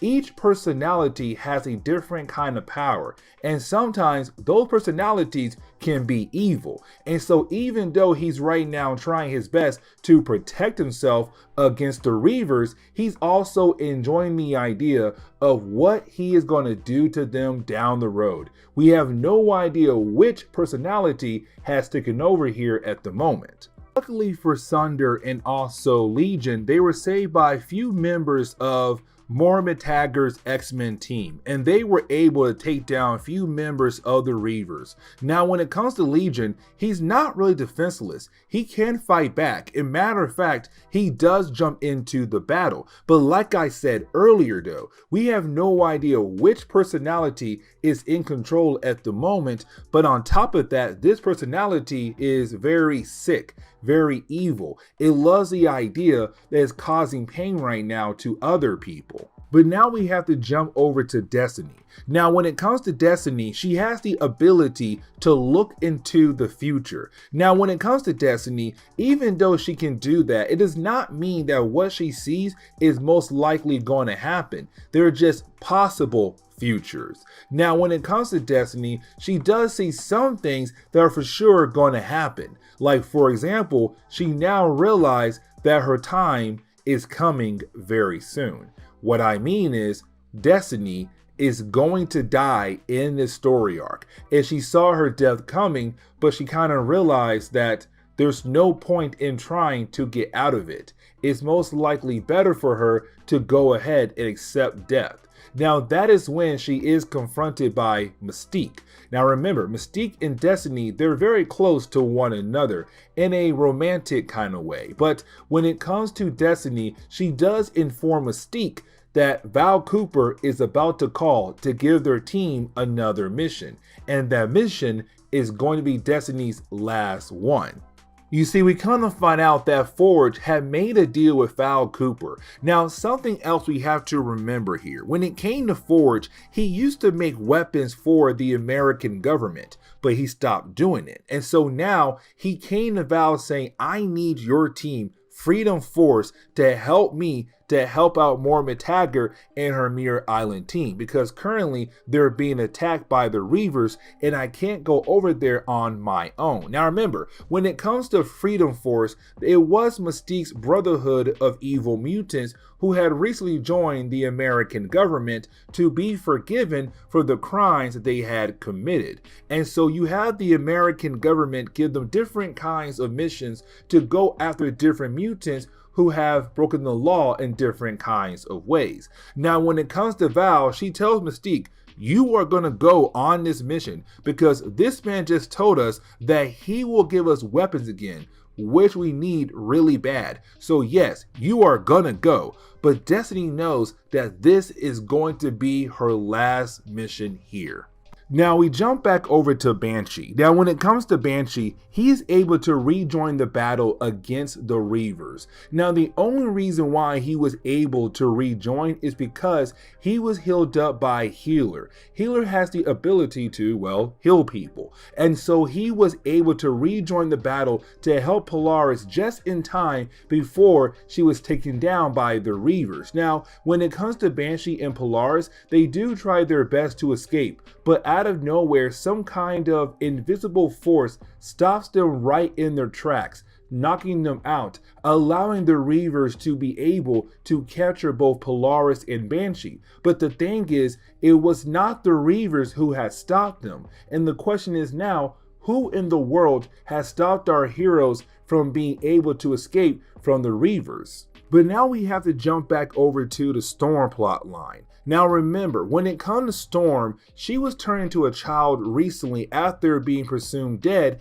in an earlier story arc. But we have no idea how in the world was she turned into a child, but most likely the Shadow King is involved. And the only reason why I'm saying that because in our last video, you have Forge be confronted by the Shadow King in the Shadow King's realm, but he also saw Storm as a prisoner who was turning into a child. Now, here's the thing. When it comes to the Shadow King, he is a multiverse being, meaning that he has a host in every single universe across the multiverse that allows him to do different things across different universes in the multiverse. And so in this reality, he has multiple hosts, and one of them right now is Jacob Reese. Now, when it comes to Jacob, he was an FBI agent who found Storm as a child, but he believed that she was injured and then hand her over to Dr. Shin to give her medical help. Now, because they couldn't find anything wrong with her, you then had Dr. Shin call Jacob, who again is an FBI, to come get her because they believe that she is a mutant and they have no idea what to do with a mutant. But when Jacob arrives, which again, he's under the Shadow King control, when he arrives at the hospital, Storm is no longer there, and they have no idea where she went to. Now, getting back over to Muir Island, it does look like the X-Men team that Moira McTaggart had put together only in the last chapter has been completely defeated until you have Freedom Force arrive. Now, when it comes to Freedom Force, when they arrive, they fly by at first and they let the Blob just jump out of the plane. And you have the Reavers look up in the sky to see Blob just coming down really fast right on top of them. Now, there are other Reavers out there, but those three Reavers are most likely seriously injured. Now, when it comes to the rest of the team, they're on the plane trying to find a way to land, but you didn't have Lady Deathstrike go out of her way to take out the pilots to make the plane crash on Muir Island. But now we have to jump over to an island that belongs to the Hand, an evil ninja organization that basically worships a demon known as the Beast. Now, when it comes to the Hand, they have many bases around the world, and one of those bases is an island. But apparently they found an X-Men, and that X-Men is Psylock. Now remember, when it came to the X-Men before this video right here, we had learned that 4 characters walked through the Siege Perilous. Now remember, the Siege Perilous gives you the ability to start a new life somewhere else in the world. Now sometimes you may forget about your past life, but sometimes you may remember your past life.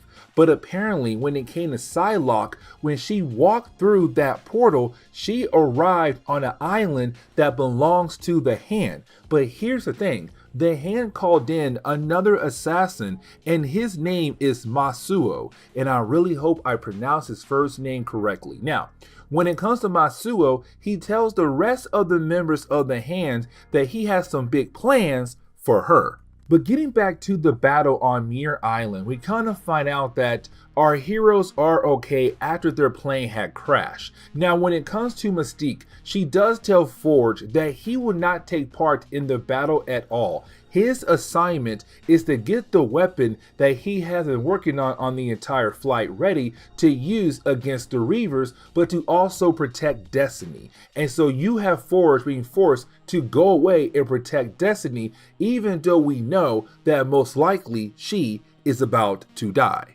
And honestly, it happens very quickly because once you have Forge and Destiny being able to walk over to a certain location that's far away enough from the battle, you didn't have Destiny tell Forge, no, I need you to go ahead and disobey Mystique's orders. Go ahead and rejoin the battle. They're going to need you. Now, when it comes to Destiny, she knew that she was going to die at this exact moment. But she also wanted to make sure that Forge does not also die at this exact moment. Now, as soon as Forge walks away, that is when you have Legion appear. Now, when it comes to Legion, let's not forget that currently he's in one of his evil personalities at the moment. But either way, he kills off Destiny just like that.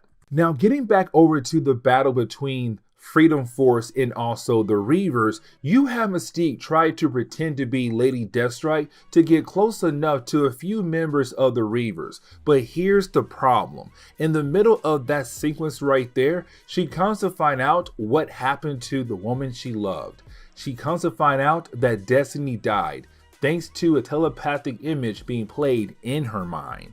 Now, the battle, unfortunately, has to continue on. Now, when it comes to Freedom Force, they also lose another team member known as Stonewall, which honestly, Stonewall was not really a big time character enough to care for, but he is now also dead. Now, Donald Pierce was the one who killed him, but apparently you didn't have Freedom Force wondering if they are able to pull off this battle until you have Forge appear. And apparently Forge has a weapon that he can use to easily take out the Reavers. And so the Reavers have no choice but to go ahead and retreat at this moment. Now, when it comes to Mystique, she's very upset at Forge because Forge allowed Destiny to die in her mind, not knowing that if Forge had stayed there, most likely Forge would have also died as well. But neither characters know who had killed off Destiny. Now, you have Forge tell Mystique like, hey, she told me to go away, but Mystique does not care because she told Forge to stay with Destiny, and now Destiny is dead.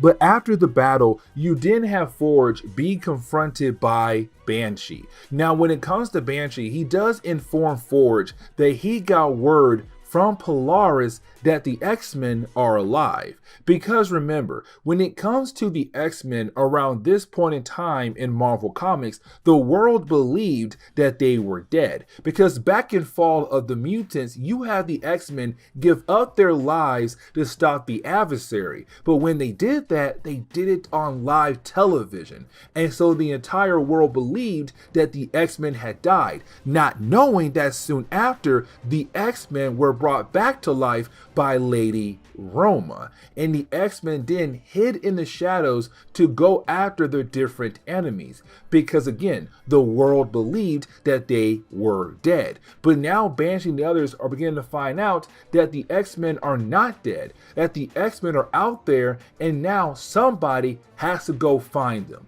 That's Forge and Banshee's job for the next few issues, to find the X-Men, to bring them back together. Now, to go ahead and wrap up today's video, we pick up with Storm, and Storm is still on the run. She knows the Shadow King is trying to get her, and the Shadow King is still possessing the body of Jacob. Now, Dr. Shin is also there as well, and another doctor who works alongside with her.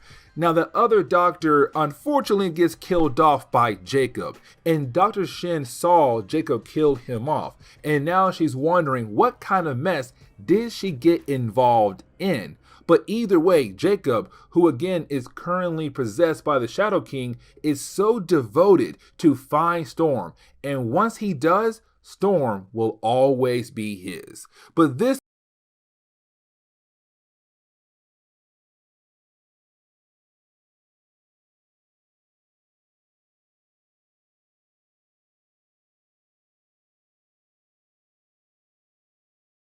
What's going on there, YouTube, and welcome back to another comic book video. Okay, so we are going to continue our coverage over X-Men comics as we work our way up to Days of Future Present, the next crossover that we are going to talk about when it comes to X-Men comics. But before we are able to actually dive into that story, we have to jump back over to Uncanny X-Men and cover a 3-part story arc that takes place in Uncanny X-Men number 256, 257, and 258. It's a 3-part story arc that introduces a new concept for the character known as Bessie Braddock, aka Psylock. Now, when it comes to this concept, it's going to be Bessie being placed in a brand new body, an Asian body. Now, there is something I do want to say real quickly before we dive into this actual story.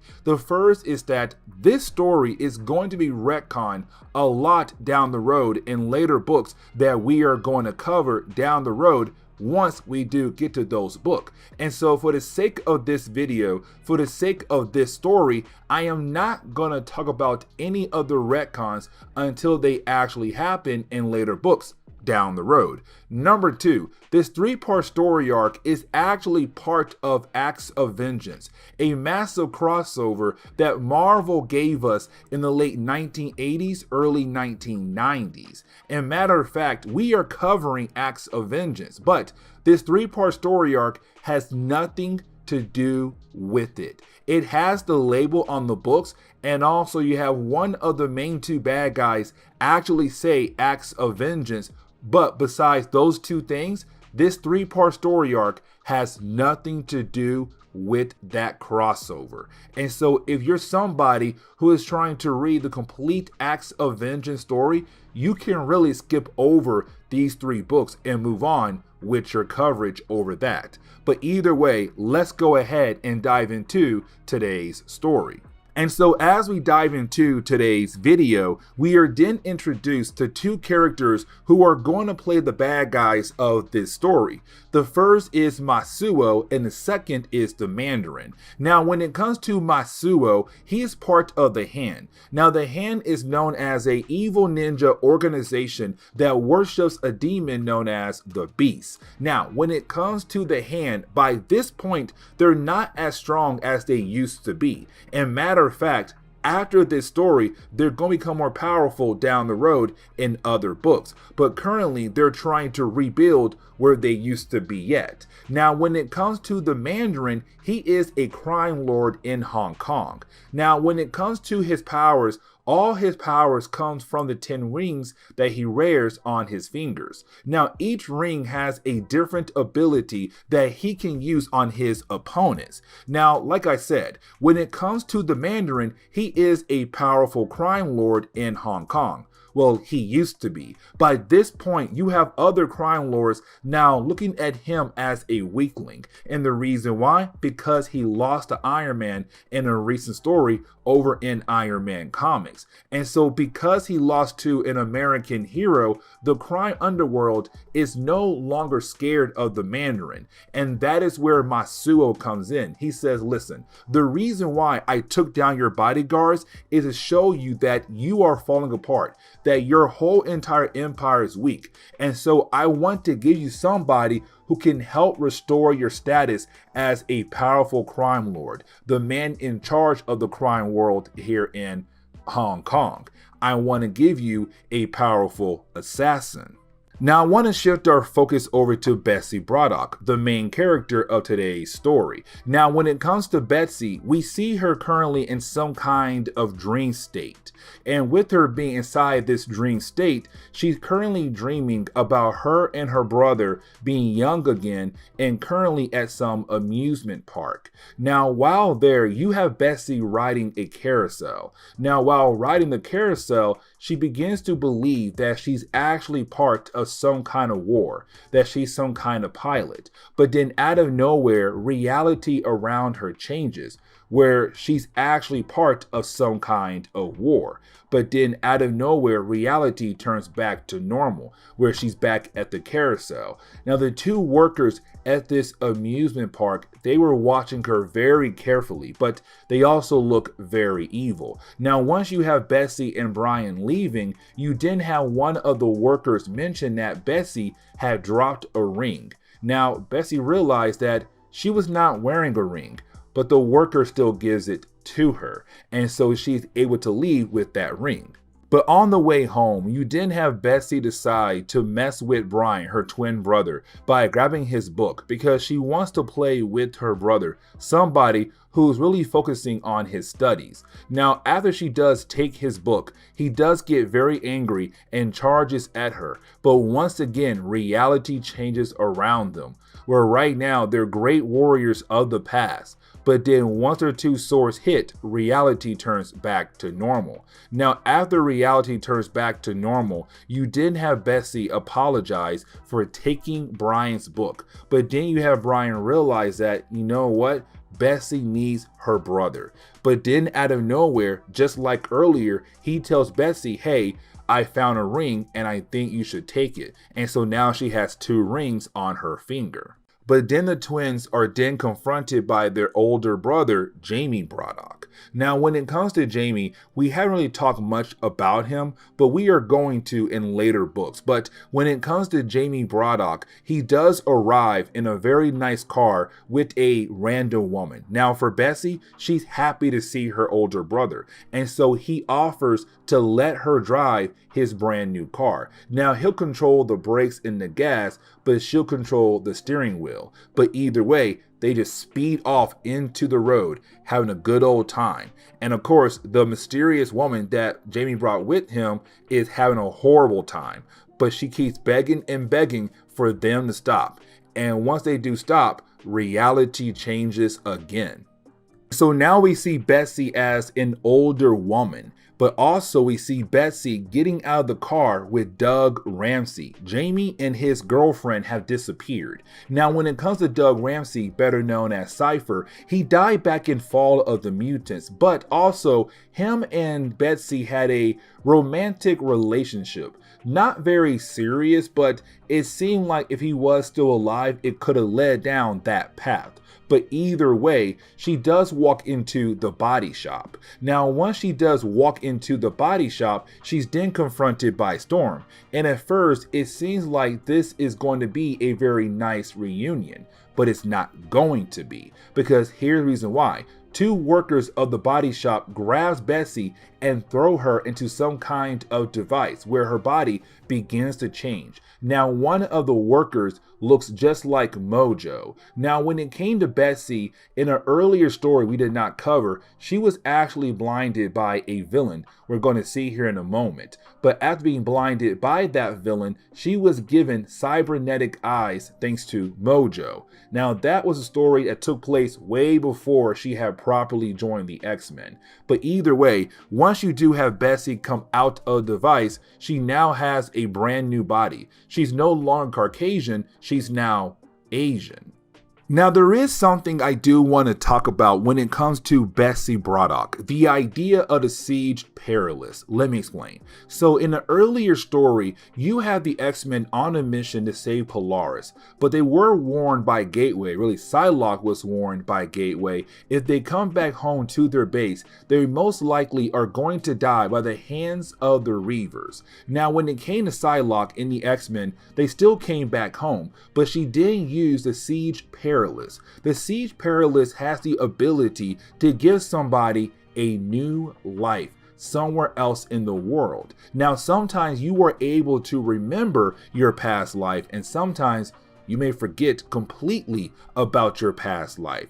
And so when it came to Psylock and the rest of the X-Men to save themselves from the Reavers, they all walked through the Siege Perilous. Now, when it came to Psylock, she was found by Matsuo, but he tells us when he found her, her mind was broken. And that's really important when it comes to the character of Psylock. Let me explain. So with her mind being broken, you now have the hand in Matsuo trying to do a process of brainwashing to change her mind to fall in line with the hand's goals. You see, like I said earlier, her memories, her mind was broken. And so what the hand are trying to do is take the few pieces of her mind that will perfectly fall in line with their goals, with their ambitions, to make her become an assassin for the hand, to make her mind believe in a new reality, a reality where she's part of the hand, where she's actually an assassin for the Mandarin.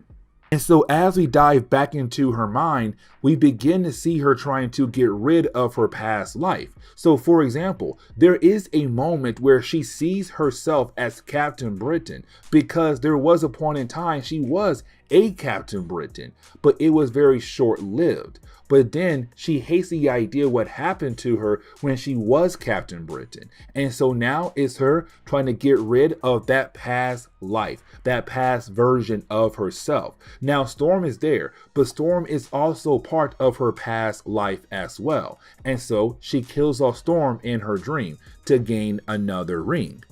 Now, when it comes to Colossus, it's really interesting, and let me explain. So she does kill off Colossus, but she does tell us that when it comes to the Siege Perilous, it also gives you your true heart desire. And so when it came to Colossus, for him in his dream, it was to be a painter. But for her, it's something completely different.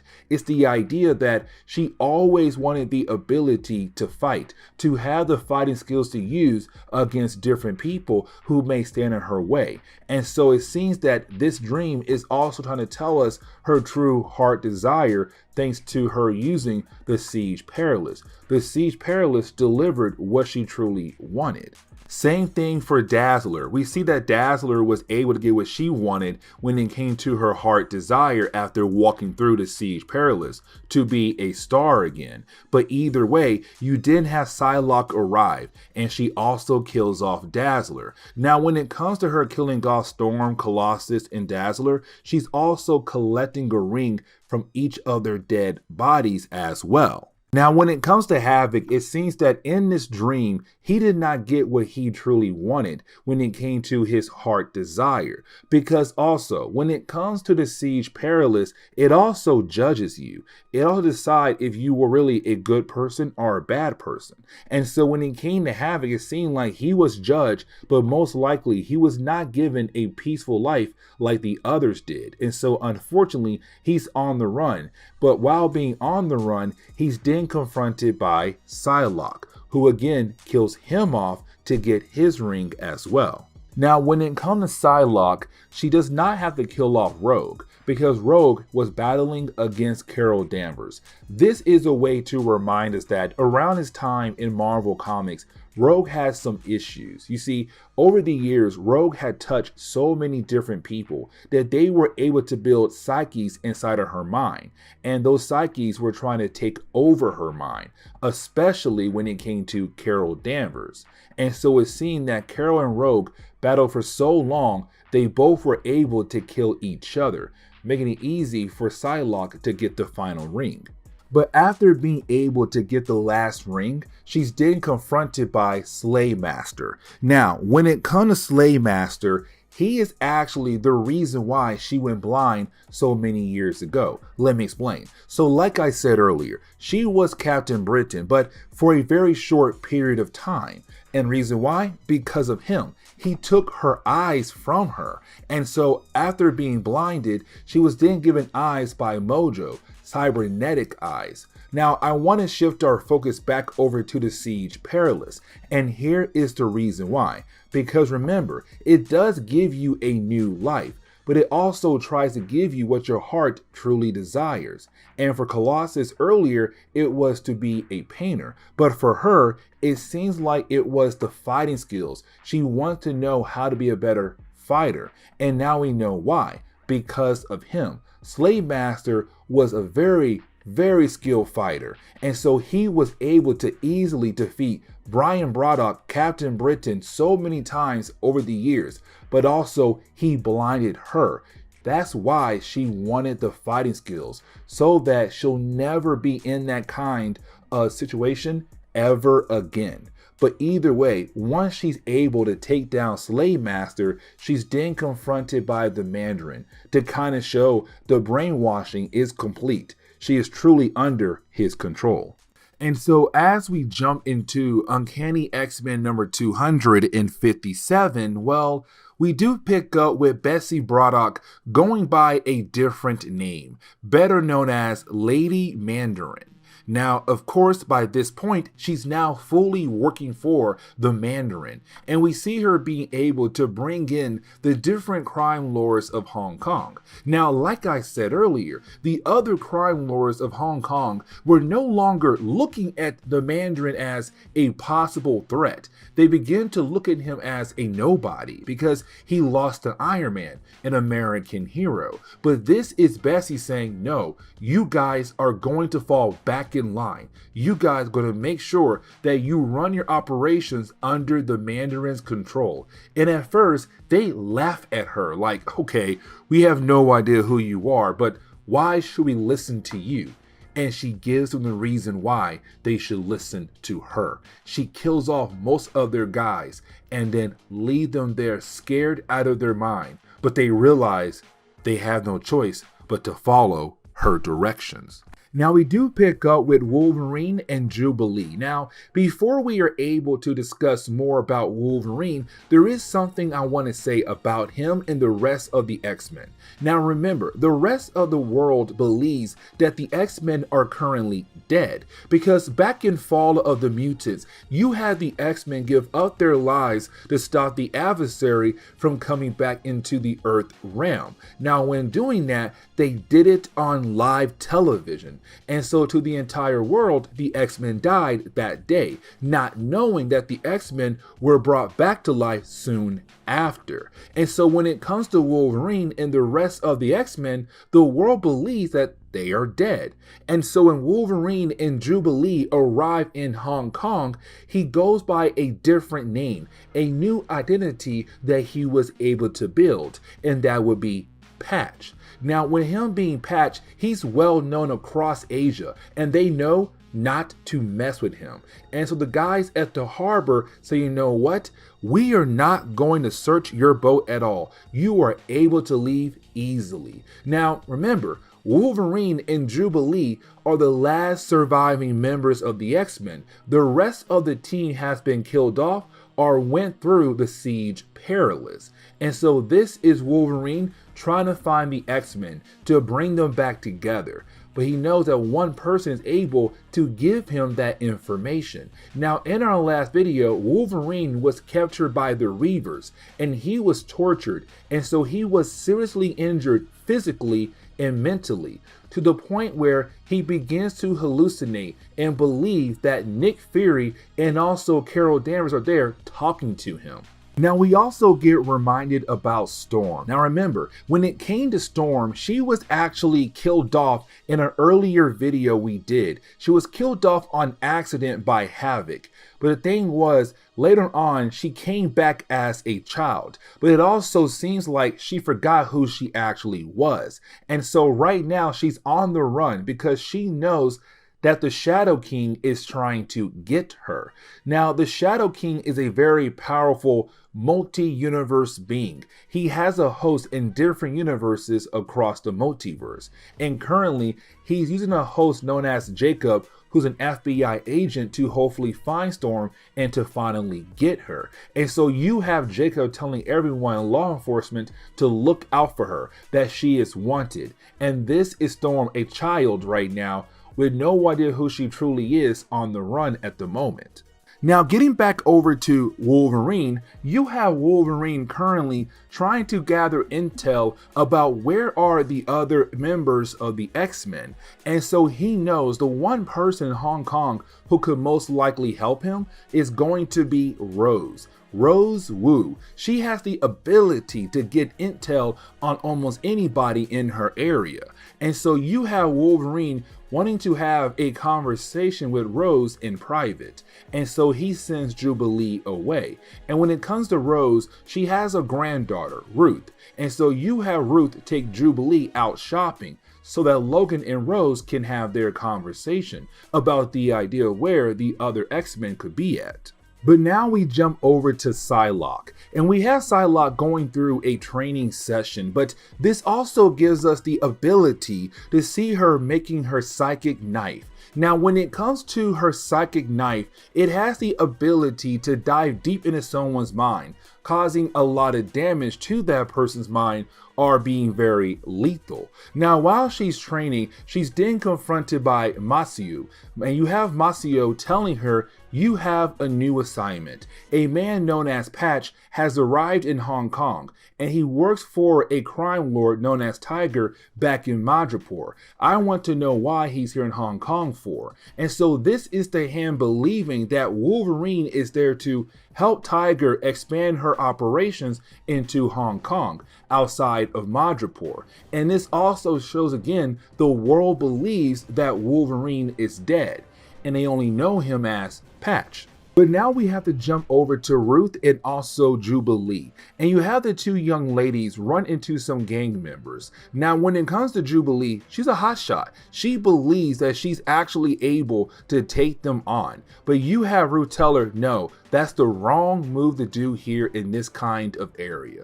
Now, once you have the girls being able to get away from the gang members and then begin the process of building a friendship with one another, well, both ladies are taken away by a mysterious shadow. But then we get a page to remind us about what happened on Muir Island in our last video. Now remember, in our last video, Muir Island was actually attacked by the Reavers, who believed that Wolverine and Jubilee were heading there for shelter as a way to hide from the Reavers, not knowing our heroes went over to Hong Kong instead. But either way, when they had attacked Muir Island, they were stopped by the X-Men of Muir Island that was being led by Moira McTaggart. She has a lab on that island. Now we see her currently asking Forge to build some kind of defense system around the island to properly protect it. Now you also have Polaris also getting worried about her newfound powers. You see, Polaris lost the ability to control metal, but she did gain new abilities. And one of those abilities is that she's able to play with other people's emotions to make them feel negative about themselves and other people around them. But while you have her being worried, well, she's then confronted by Legion. Now remember, Legion has a personality issue. Each personality has a different kind of power. And so currently we see one of the personalities has taken over the body of Legion and now has big plans for everyone on Muir Island, starting with Polaris. But now we have to shift our focus back over to Wolverine. Now when it comes to Logan, he's just waiting for Jubilee to come back to the boat, except it's been hours and she has not come back yet. And that is very concerning for Logan. But while waiting, he realized that different members of the Hand are trying to get on the boat. And so now you have Logan saying, you know what? It's time for a showdown. Because Logan knows the Hand very well. He knows how to fight against them. And when they believe that they have the jump on him, he shows them that they were truly mistaken and he takes them all down. But then out of nowhere, there is a huge fireworks show, and that tells Logan it had to be Jubilee. But then he realized that she's being controlled by Psylock, or Lady Mandarin. She was the one we saw earlier who was able to grab Jubilee and Ruth. Now, when it comes to Psylock, she does battle with Logan for a very short period of time. And here's the reason why. Because she was able to take her psychic knife and stab it right into the mind of Logan, doing some serious damage to him. And so now him and Jubilee are now prisoners of her in the Hand. And so now we jump into Uncanny X-Men number 258. Now, when it comes to this issue, we do pick up with Wolverine now going through the same process that Psylock went through in the earlier chapter. The beginning of the process where they're trying to brainwash him to bring Wolverine into their fold. Now, like we saw back in the first chapter, you had another psychic kind of guide Psylock down the path they wanted her on. And so currently they're trying to use Psylock to do the same thing for Wolverine, to guide him down the right path that will help them out down the road. And so when it comes to Jubilee, she hates the idea of seeing Wolverine go through this actual process. Now when it comes to Jubilee, she does try to escape. She tries her best to get away from Masio, who's currently watching over Psylock do the whole process on Wolverine. Now, when it comes to Jubilee, she does get somewhat far away from those few guys, but as she runs down the hallway, she bumps into the Mandarin to remind us that he's also part of this story. Now, when it comes to the Mandarin, he's very intrigued in Jubilee because she's Chinese. but she does not act like a Chinese person does. She acts more American, and that really bothers him a lot. And so he kind of want to take her in to reteach her the ways of their people. And so you didn't have Mandarin saying, you know what? You're coming with me. Now you do have a few members of the Hand try to attack him because they believe that she belongs to them as their hostage, but you have the Mandarin remind them that they work for him. And so if she is their hostage, that means she is also his hostage as well. But he now tells them she is coming with me. But now we have to jump back over to Muir Island, and when we do, we pick up with the new Muir Island team testing out the security system that Forge was able to build around the island.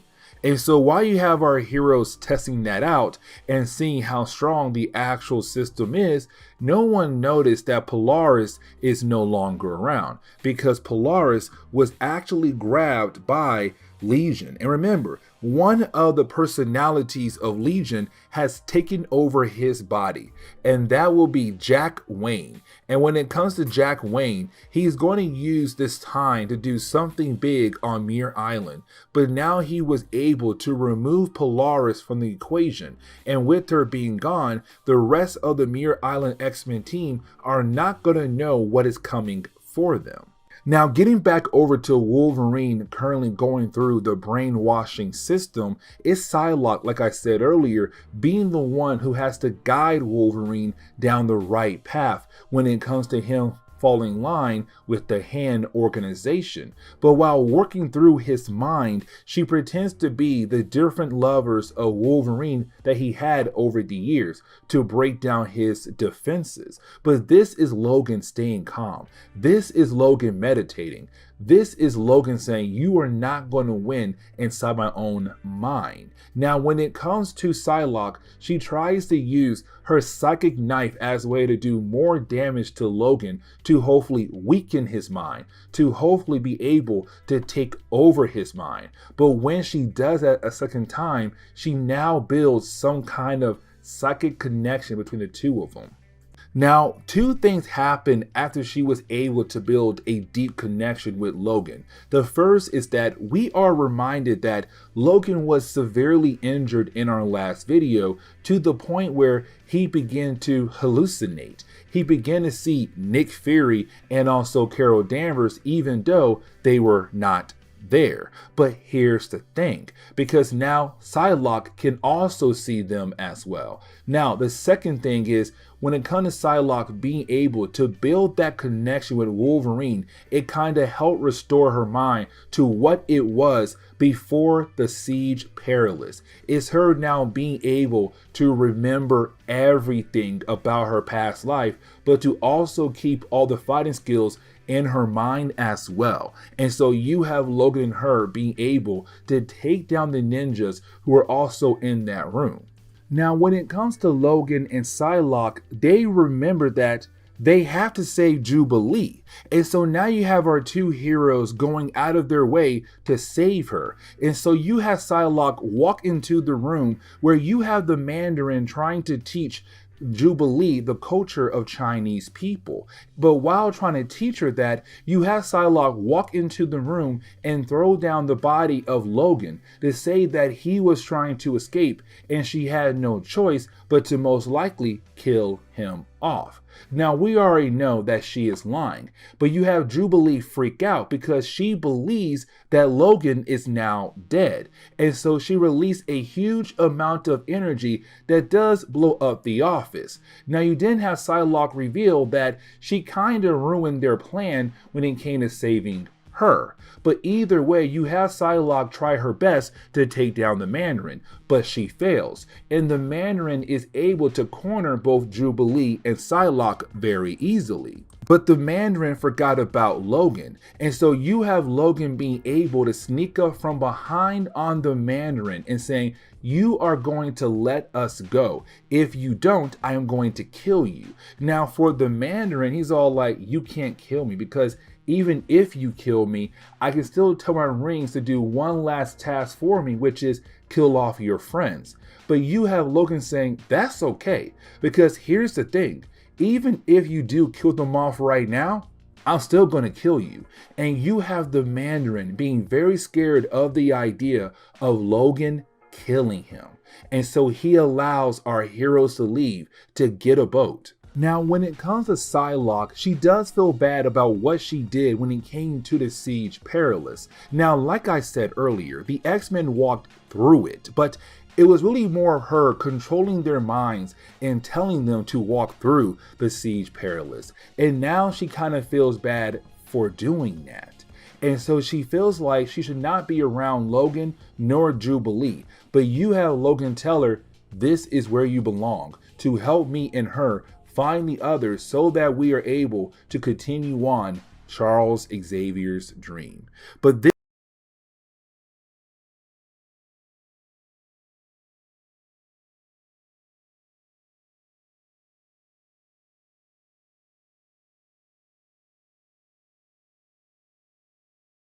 What's going on there, YouTube, and welcome back to another comic book video. Okay, so we are going to continue our coverage over X-Men comics as we work our way up to Days of Future Present. But now we're going to pick up with Uncanny X-Men number 259 and 260. Now remember, when it came to the X-Men by this point, most of the X-Men had walked through the Siege Perilous.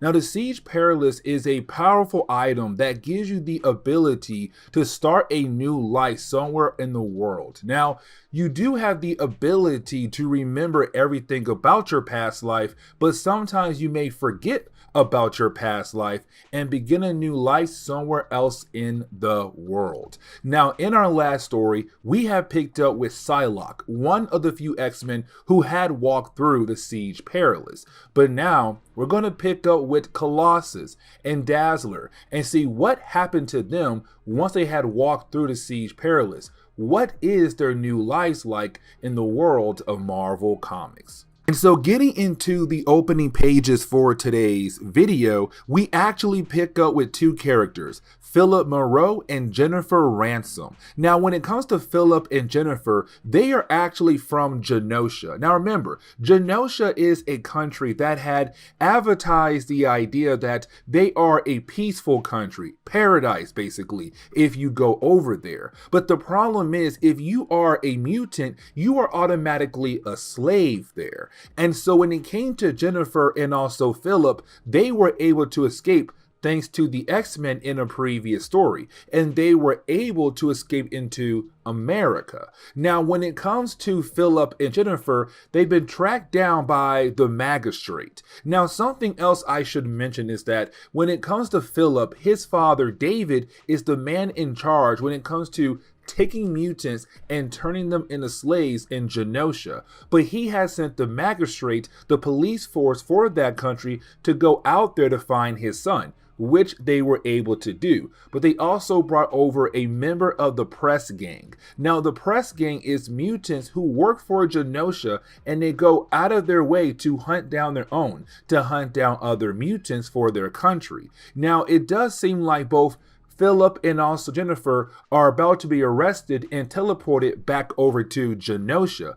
but that is when they're saved at the very last second by, well, Colossus, except he's going by a different name. But before we dive into that name, he is able to protect them. Now, when it comes to Colossus, it seems that he has forgotten that he has the ability to turn into his metal form. But either way, he was able to hold off these guys who were trying to chase down Philip and Jennifer until the cops had arrived. Now, you do have Peter being able to get checked out at a doctor. But we also kind of find out the few magistrates in the press gang who were going after Jennifer and Philip have been arrested. Even though they are here to arrest citizens who need to go back to their home country, there is a proper way to do it. And what they did was completely wrong. Now, when it comes to Peter, he does tell Philip and Jennifer that he has nowhere to go, that he needs a place to stay. And they say, hey man, we want to give you a place to stay. Stay with us for the time being. But now we have to jump over to Bill Productions. Now, when it comes to Bill Productions, as you may see, it was actually used to produce different kinds of movies. And I'll dive deeper into that down the road in this video. But we do see that Bill Productions was closed down a while back, but different parts or different items of the actual company was sold in the auction. And so we do pick up with a character known as Freddy. Now, I cannot pronounce Freddy's last name, so please forgive me. But when it comes to Freddy, he's been around in X-Men comics for a while. Matter of fact, he first appeared back in the early days of New Mutants. Now, when it comes to Freddy, he was able to win some items here in the auction, and so he just came at night to pick up those items. And one of the things that he found is an old movie that was never released, and the star of that movie, well, it was going to be Dazzler.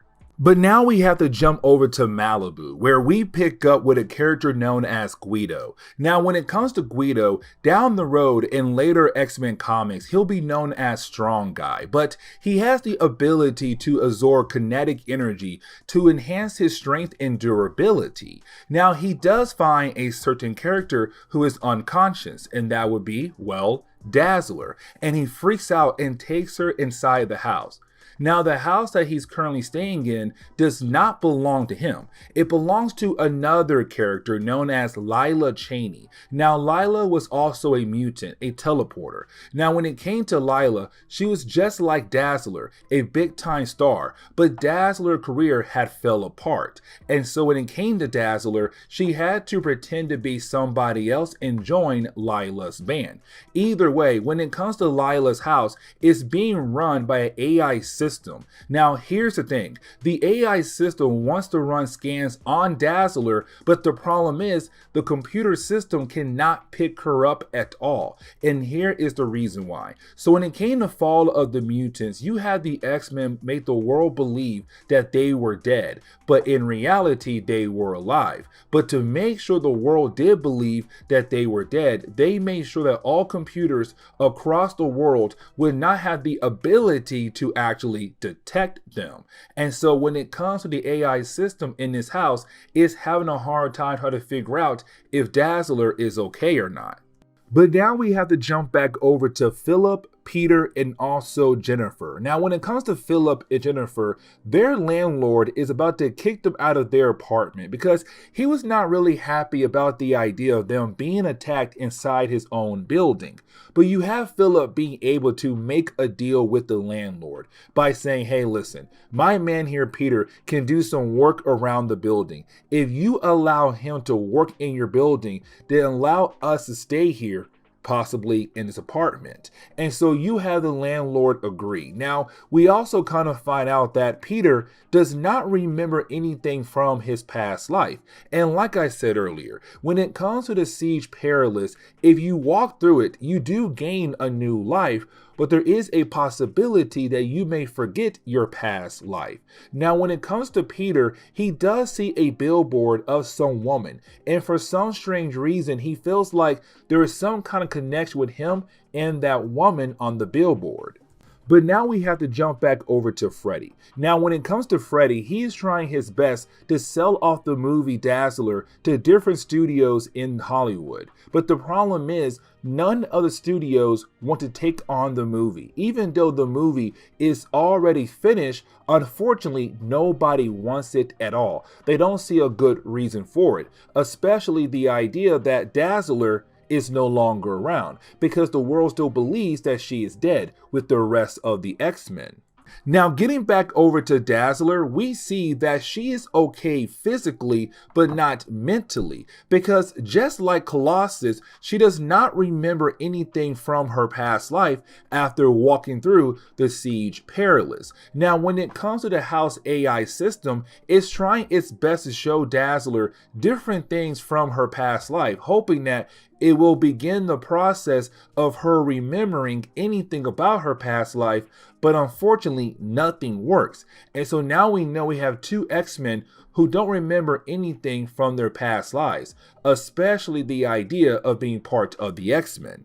But now we have to jump over to Moira McTaggart at Muir Island, and we see her and the rest of her crew trying to use Cerebro as a way to locate the X-Men, because they believe the X-Men are alive. But here's the thing, no computer around the world has the ability to detect the X-Men, and so they are hoping that Cerebro can just do its job and find the X-Men. And so she asks Legion to use Cerebro. Now once he does try, there is a massive feedback and it sends everyone flying. Now when it comes to Forge, he sees something. He sees the Shadow King, and he believes Shadow King could be near Storm in Cairo. Now when it comes to Peter, we see him taking out the trash, but then he runs into that young woman he saw earlier on the billboard. Now when it comes to Peter, he wants to know why he was so intrigued by her, but unfortunately she continues to run away. It seems like she's in trouble. Now when it comes to Peter, he does ask for her name, but she tells him it's best for him to not know her name, and she just leaves in a vehicle. Now Peter does go inside, and when he does talk to Philip about the young woman, but then Philip sees a picture that Peter drew of Jennifer. Now remember, the X-Men were able to help Philip and Jenny get away from Genosha, but Colossus was in his metal form, not in his regular form. And so for Philip, he does not recognize Peter at all. But now he's also wondering, how was Peter able to draw a picture of Jennifer the way she was before they left Genosha? But now we have to pick up with Philip's father. That would be David Moreau. Now when it comes to David, he's very upset that his men failed when it came to grabbing Philip and also grabbing Jennifer. And so he tells his men, no matter what, you better go back over there and bring my son and her back, because technically they are breaking the law. It really shows that David has not learned his lesson since the last time we saw him in an earlier story. Now we have to jump back over to Freddy, because you have Freddy being able to find Dazzler. Now Freddy cannot believe that she's right now in front of him, because again, the entire world believed that the X-Men were dead. And so now for him to find her, he's all like, this is great, but I have to confirm that it's actually her. And so you have Freddy ask Dazzler to go on stage with him. He'll play an instrument while she sings a song. And while she's singing, her powers do activate. And of course, it tells Fred that it is her. It's Dazzler. But in the middle of their performance, that is when you have a few gang members trying to rob the place. Now, after a few pages, you do have Dazzler being able to show off her abilities to take down the thugs. But after doing that, it gives confirmation for Freddy that yes, that is Dazzler. Yes, she is alive, and this is great, because now that means he can finally sell that movie that he had purchased earlier in this story. Now, when it comes to Dazzler, she's being talked about on all news channels in the area.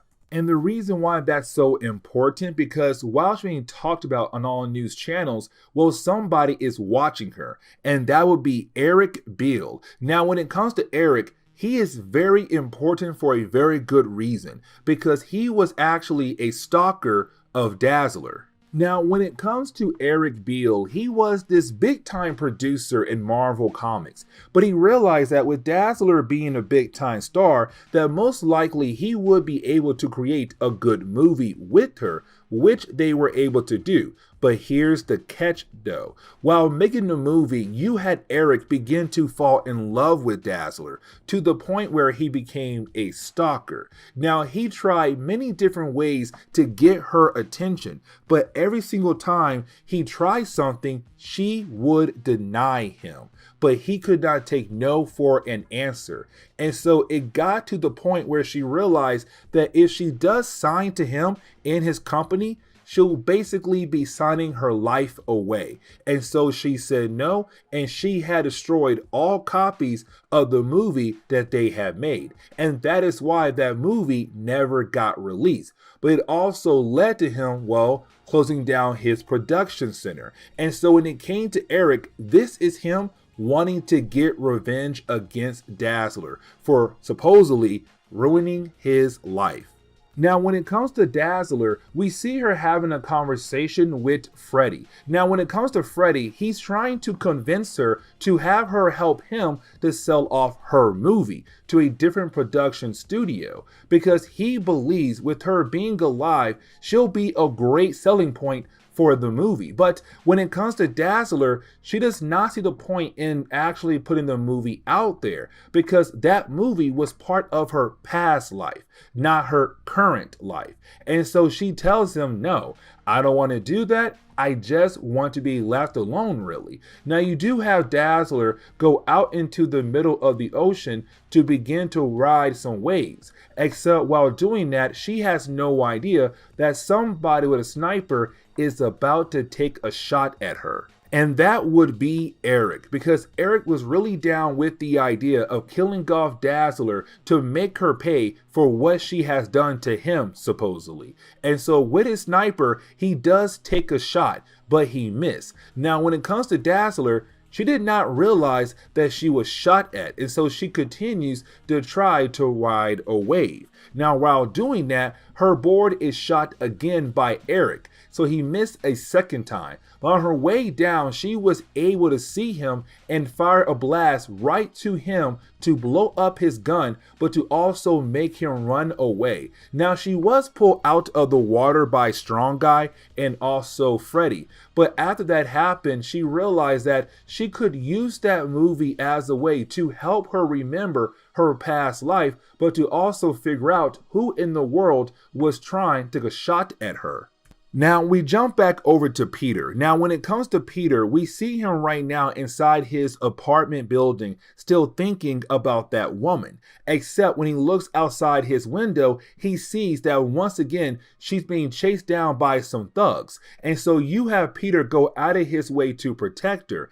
Except when he does, he realizes the thugs are wearing masks of the X-Men. Now, when it comes to Peter, just seeing those masks begins to help him remember a few things about the X-Men. Not to the point where he remembers that he's one of them, but he does remember that the X-Men are supposedly dead. Now, when it comes to the thugs, they were able to catch Colossus, or Peter, off guard, but luckily for Peter, he was saved by Jennifer. Now, once you have her being able to get rid of the thugs, when they turn around, well, the mysterious woman that Peter keeps thinking of is no longer there. But now we have to jump back over to Dazzler. Now, when it comes to Dazzler, you currently have her, well, going to a movie studio with Freddy to sell off her movie. And this time it's going to be successful because, well, they have Dazzler. And so when it comes to Dazzler being there, they were able to sell off the movie. But now it's time to get her ready for all the different advertisement. Now, when it comes to our hero, she has no idea that she's being stalked by Eric. But Eric is pulled away by some people who work at the studio. They believe that he's an actor or an extra. Either way, he goes through wardrobe. But once he's done his wardrobe change, well, Dazzler is no longer around. And so again, he failed to get a chance to actually kill her.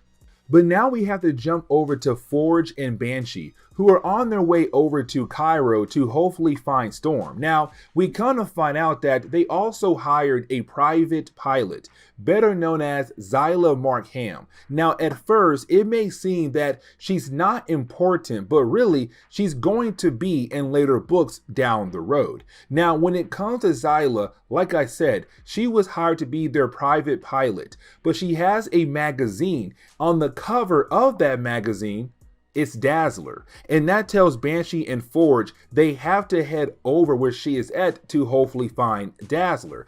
Now, they tell Zyla go ahead and fly off without them, and so she does, except as soon as she gets up in the air, her plane is shot out of the sky by the Von Strucker twins. Now, I'm not going to sit down and try to talk about them in this video. I'm going to save that for another video. But now we know they're playing some role when it comes to Chris Claremont's stories here. But now we jump over to Dazzler, who's on her way over to the world premiere for her movie. Except on the way over there, she is easily kidnapped by Eric. Now, when she wakes up, she realizes that there is a bag over her head. And also, the man put rolling skates on her feet so that she will not escape so easily. Now, when it comes to Dazzler, she does use her ability to create eye sockets in the bag that he put over her head so that she's able to see him at least. But unfortunately, she's unable to use her powers to escape or to at least stop him. Well, at first she believes that she cannot use her ability to stop him. But then she realized that she can use her abilities to emit colors of lights that can calm somebody down. And so when it comes to Eric, when he tries to kill her, that's what she does. She emits lights, calming colors to bring down his mood, to put him in a better position than what he was in earlier. And once he's calmed down, she now realizes that everything is going to be okay. But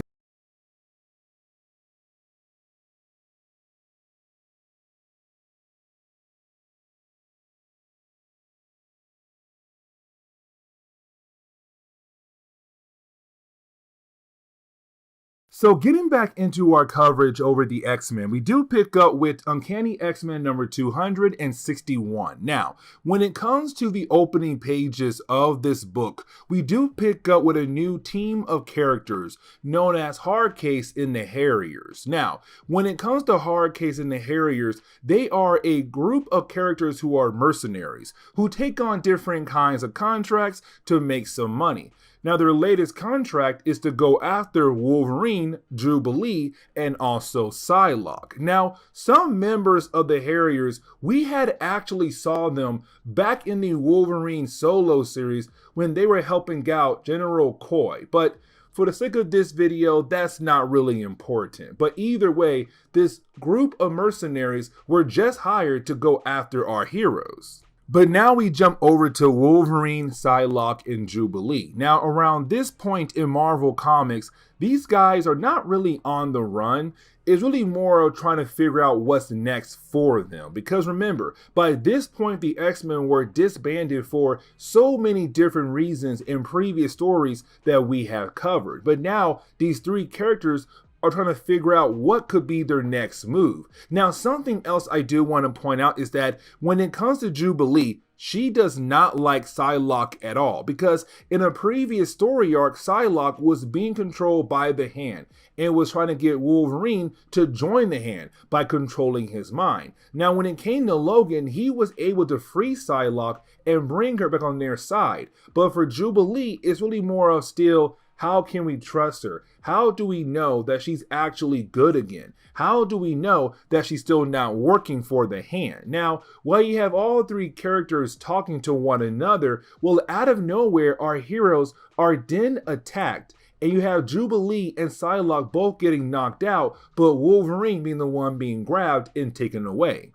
But now we have to jump over to Forge and Banshee. Now, Forge and Banshee, they're on a mission to find the X-Men, and here is the reason why. So, when it came to Forge and Banshee, and most people around this time in Marvel Comics, they believed the main X-Men team were dead. Because back in Fall of the Mutants, you had the X-Men give up their lives on live television to stop the adversary. And so the entire world believed the X-Men were gone, but not knowing that the X-Men actually came back to life soon after, thanks to Lady Roma. Now, when it came to the X-Men, they said, let's stick to the shadows. Let's have the world believe that we are dead, because then we are able to go after our enemies without worrying about our friends and families. And that worked for a good while, but then more and more people began to find out the X-Men were alive. And so when it came to Moira Taggart and Banshee and the Muir Island X-Men, they got word that the main X-Men team were alive. They were like, what do you mean they're alive? Because they were attacked by the Reavers, and the Reavers were looking for Wolverine and Jubilee. And so when it comes to Forge and Banshee, that's their goal, to find the X-Men. But here's the problem. You see, when it comes to Banshee, he believes there's something wrong with Moira Taggart. the woman he loves. And the reason why, because she's acting different. She's not acting like her usual self. And so Forge and Banshee on guard when it comes to her. Now, technically, they should be on their way over to Hollywood, but they say, you know what? Let's go over to Charles Xavier's school. Now, by this point in Marvel Comics, school was blown up by Mr. Sinister, but the basement level is still there. Now, when it comes to the basement level, it was supposed to be locked up by Callisto, who was working for Mormitager, which Callisto did, but then out of nowhere, she disappeared. And so Forge and Banshee are trying their best to figure out what exactly happened to Callisto. Now, while you have the two there, they didn't see that Jean Grey had also arrived at the school.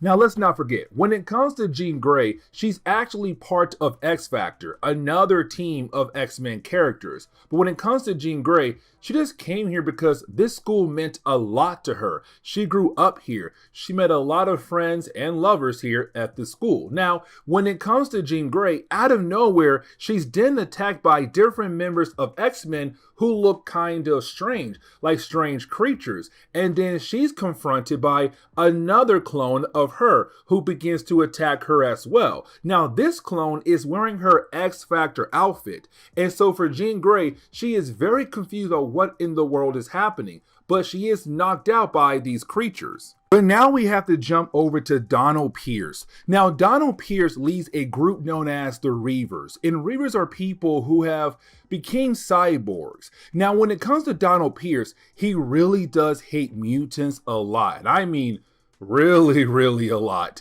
And so his main goal is to go after the X-Men, to get rid of the X-Men, because he knows that they are still alive. Now, he had Wolverine, but Wolverine was able to escape thanks to Jubilee. Now, we do pick up with Donald Pierce and also Lady Deathstrike heading over to a hospital to find a character known as Psylock Markham. Now, when it comes to Psylock, she was actually a private pilot for Banshee and Forge. When she left them behind on an island, she was shot out of the sky. Now, we were left to believe that she was dead, but she has survived. And this is Donald saying, hey, you know what? I want to make you an offer. What if I tell you I am able to give you a brand new body, a body way better than your old one? And she agrees to let him do his work.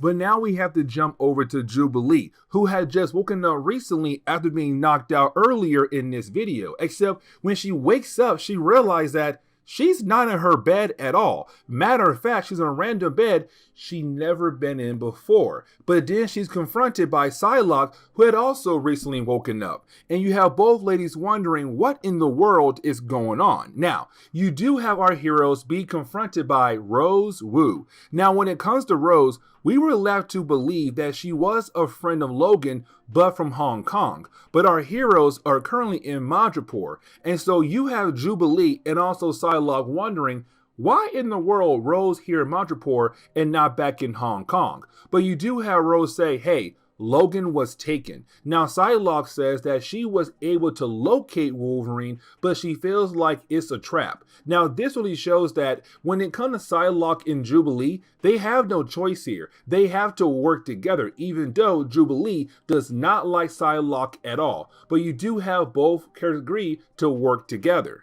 Now, this leads into the funny part of the book, and let me explain why. So you have Psylock and Jubilee work together to go save Wolverine, even though they know that it's going to be a trap. Now, of course, the people who had took Wolverine is Hardcase and the Harriers, but you do have Psylock and Jubilee being able to work together to take down most of the Harriers, but to also free Wolverine. Now, once they do free Wolverine, you're all like, okay, cool, he's free. Now he is able to join the battle and take down the rest of the Harriers, except he doesn't. Matter of fact, he takes his mask off. And you have everyone confused. Really, you have Psylock and Jubilee confused. The Harriers are not confused at all. And here is the reason why. You see, Wolverine was the one who hired the Harriers in Hardcase to basically test Jubilee and Psylock out to see if the two characters would be able to work together. If they can, that's great. If they don't, that's not good for them. And so this was all a test. But here's the thing. Logan did not tell anybody else outside his circle. And so as soon as our heroes realized what in the world was going on, you didn't have Rose Wu appear with an army of characters that Wolverine met in his solo book when he was in Madripoor, believing that he needed to be saved. But in reality, he does not need to be saved at all. Now, as we dive into Uncanny X-Men number 262, we now pick up with Forge and Banshee. Now, when it comes to Forge and Banshee, they're trying their best to save Jean Grey. Because remember, in the last chapter, Jean Grey was attacked by some creatures that look like different members of the X-Men. And there's a clone of her there as well. And so you have Forge and Banshee being able to work together to get rid of the creatures. Really, when it comes to the creatures, they actually escape. And here is the reason why. Because one of them is a teleporter. But either way, Forge and Banshee were able to save Jean Grey and get the heck out of there. Now, once you have our heroes being able to reach a safe area, you then have Banshee and Forge inform Jean Grey what they are up to. Now, before we are able to dive into that conversation, I do want to mention that this is the first time that Jean Grey and Forge are meeting one another. Because when Forge came around, I want to say Jean Grey was dead, supposedly dead. But even when she was alive, she was on X Factor. Now, when it comes to Banshee and Forge, they do tell Jean Grey, like, hey, listen, we're right now trying to find the X-Men. We've got word and different kind of clues that proves that the X-Men are alive. Now, when it comes to Jean Grey, she does tell them, like, yeah, listen, me and the rest of my team, X Factor, we already know that the X-Men are alive. We couldn't tell you guys because they made us promise not to tell you guys at all. But the X-Men are alive when we last checked. Now, when it comes to Banshee and Forge, they do tell Jean Grey that they got word that the X-Men were alive thanks to the Reavers when they attacked Muir Island. And this is Jean Grey learning about Donald Pierce because once again, she was not around for Donald Pierce when he first appeared in X-Men comics.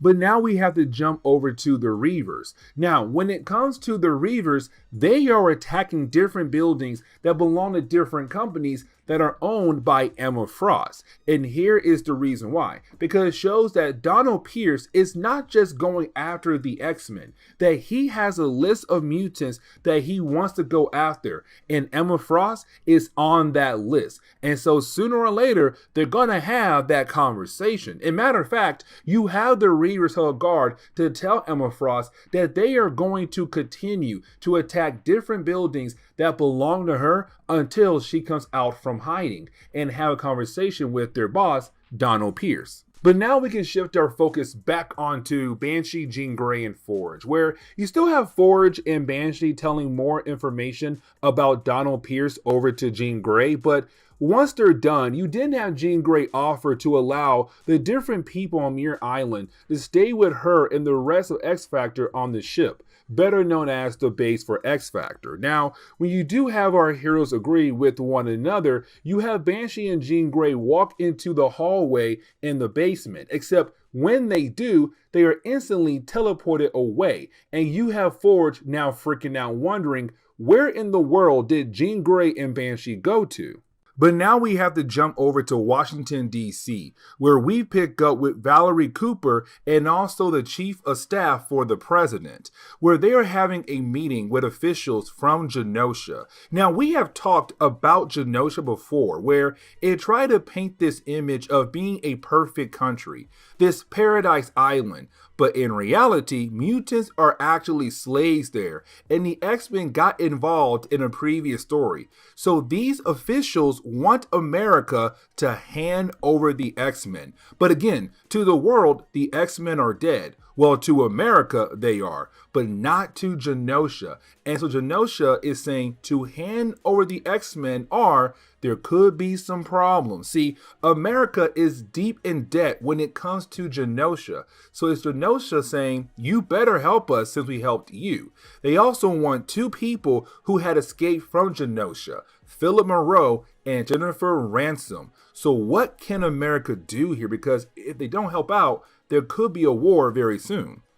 But now we have to jump over to Forge. Now, when it comes to Forge, he's trying his best to figure out what in the world exactly happened to Jean Grey and also Banshee. Now, luckily, he was able to place trackers on them, and he's trying his best to use those trackers to locate his lost friends. Now, the trackers tell him they're right now currently in the tunnels that used to belong to the Morlocks. Now remember, by this point, there should be no more Morlocks in these tunnels, because back in the Mutant Massacre, most of the Morlocks were killed off by the Marauders. And so the Forge, he's kind of like, I'm kind of wondering in the possibility there are some Morlocks in these tunnels. Now, while Forge goes on deep into those tunnels, he begins to think back to his past, when he left his friends behind to join in the Vietnam War. Now, that Vietnam War is going to be very important for this story in Forge. But while you have Forge just walking around the tunnels, he does see more creatures that do have the faces of different members of the X-Men. And he's kind of wondering what in the world is happening in the tunnels that belong to the Morlocks. But now we have to jump over to Colossus. Now remember, around his time in Marvel Comics, Colossus does not remember anything from his past life. And let me explain why. So when it came to Colossus and different members of the X-Men, they had walked through the Siege Perilous. Now, the Siege Perilous has the ability to give you a new life, a new beginning somewhere else in the world. But here's the catch though. You see, you may have a new life, but you may or may not remember anything from your past life. And so for Colossus, he does not remember anything at all from his previous life. For him, he's just some guy who's known as Peter, who apparently had the skills to be a great artist. Now, here's the thing. His skills are so amazing as an artist that he is able to show his work off in a gallery. Now, while doing that, he does see a woman. Now, this woman has reappeared so many times in front of Colossus that he feels like there's some kind of connection, except when he goes outside to see her, she disappears once again. And he's left to wonder, who in the world is she?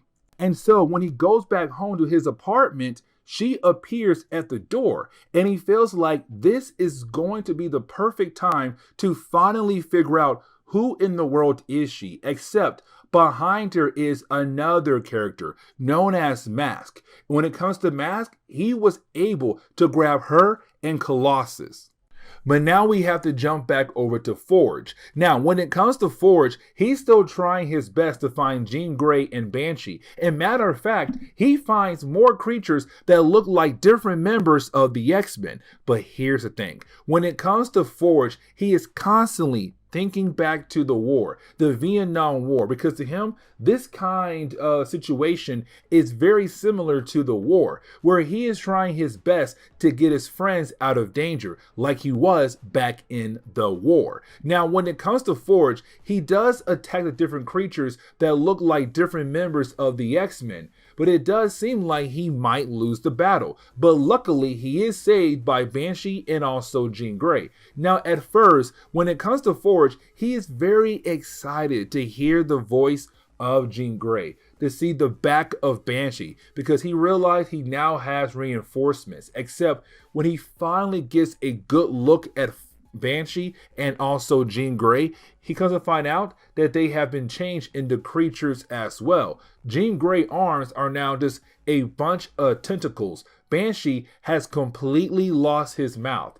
And the question is, what in the world is exactly happening in the tunnels of the Morlocks? Now, I want to jump over to Forge and Jean Grey in the opening pages to Uncanny X-Men number 263. And here is the reason why. So you have Jean Grey ask Forge a question like, hey, is this always going to be our life? The idea of just going after different problems nonstop? Like, when are we going to be able to have a normal life?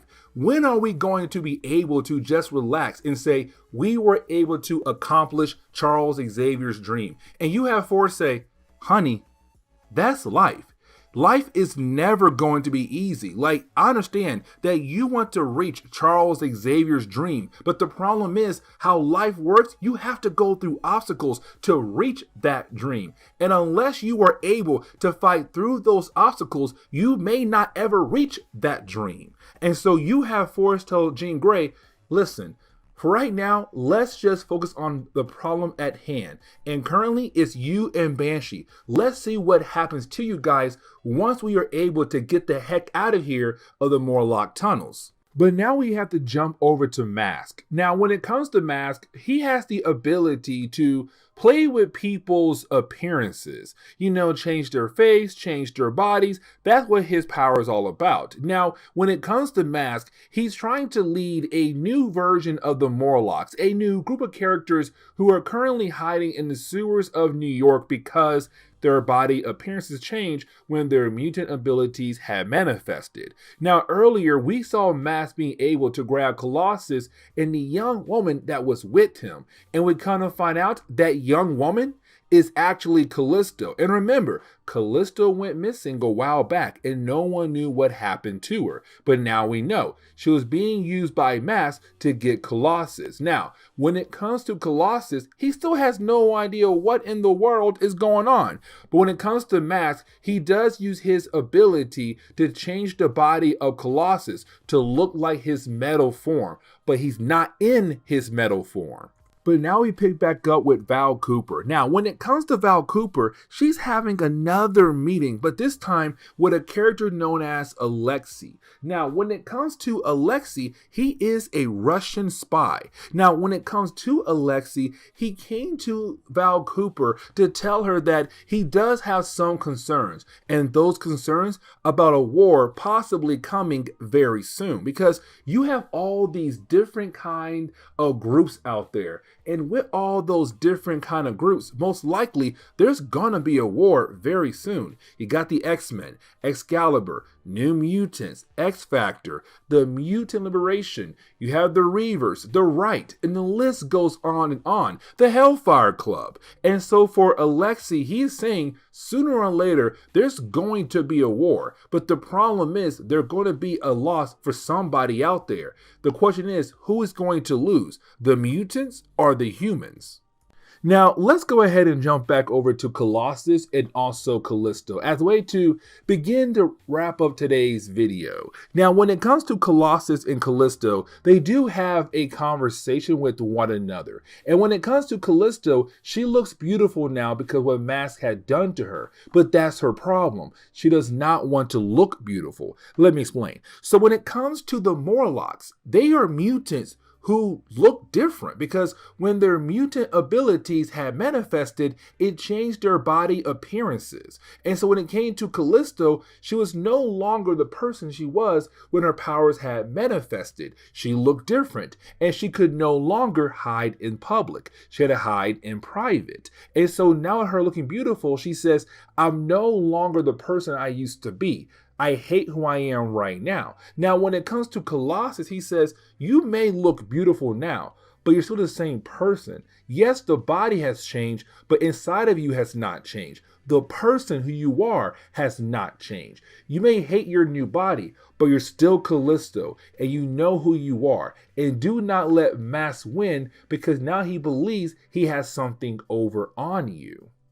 But to go ahead and wrap up today's video, we do jump back over to the rest of the X-Men team arriving to help out Callisto and Colossus to fight against Mask. Now, when it comes to this battle, you have Mask believing that he actually has the advantage here. And here is the reason why. So to Mask, he says, you need me alive to be able to turn you guys back to normal. If you kill me, then no one else will be able to turn you back to normal. You'll be stuck like that forever. Now, when it comes to the X-Men, they don't care anymore. Matter of fact, they're really down with the idea of killing off Mask. And so he gets very scared when you have Forge and the rest of the X-Men team saying, you know what?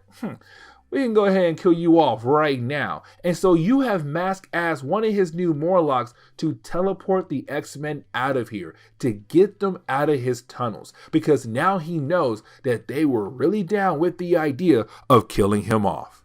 And the story does wrap up very quickly here, because you do have Jean Grey and Banshee tell us that Forge was able to create something to turn everyone back to normal, because he has the mutant ability to create different things, to allow him to make things to help him and others. And so with that being said, this ends today's comic book video.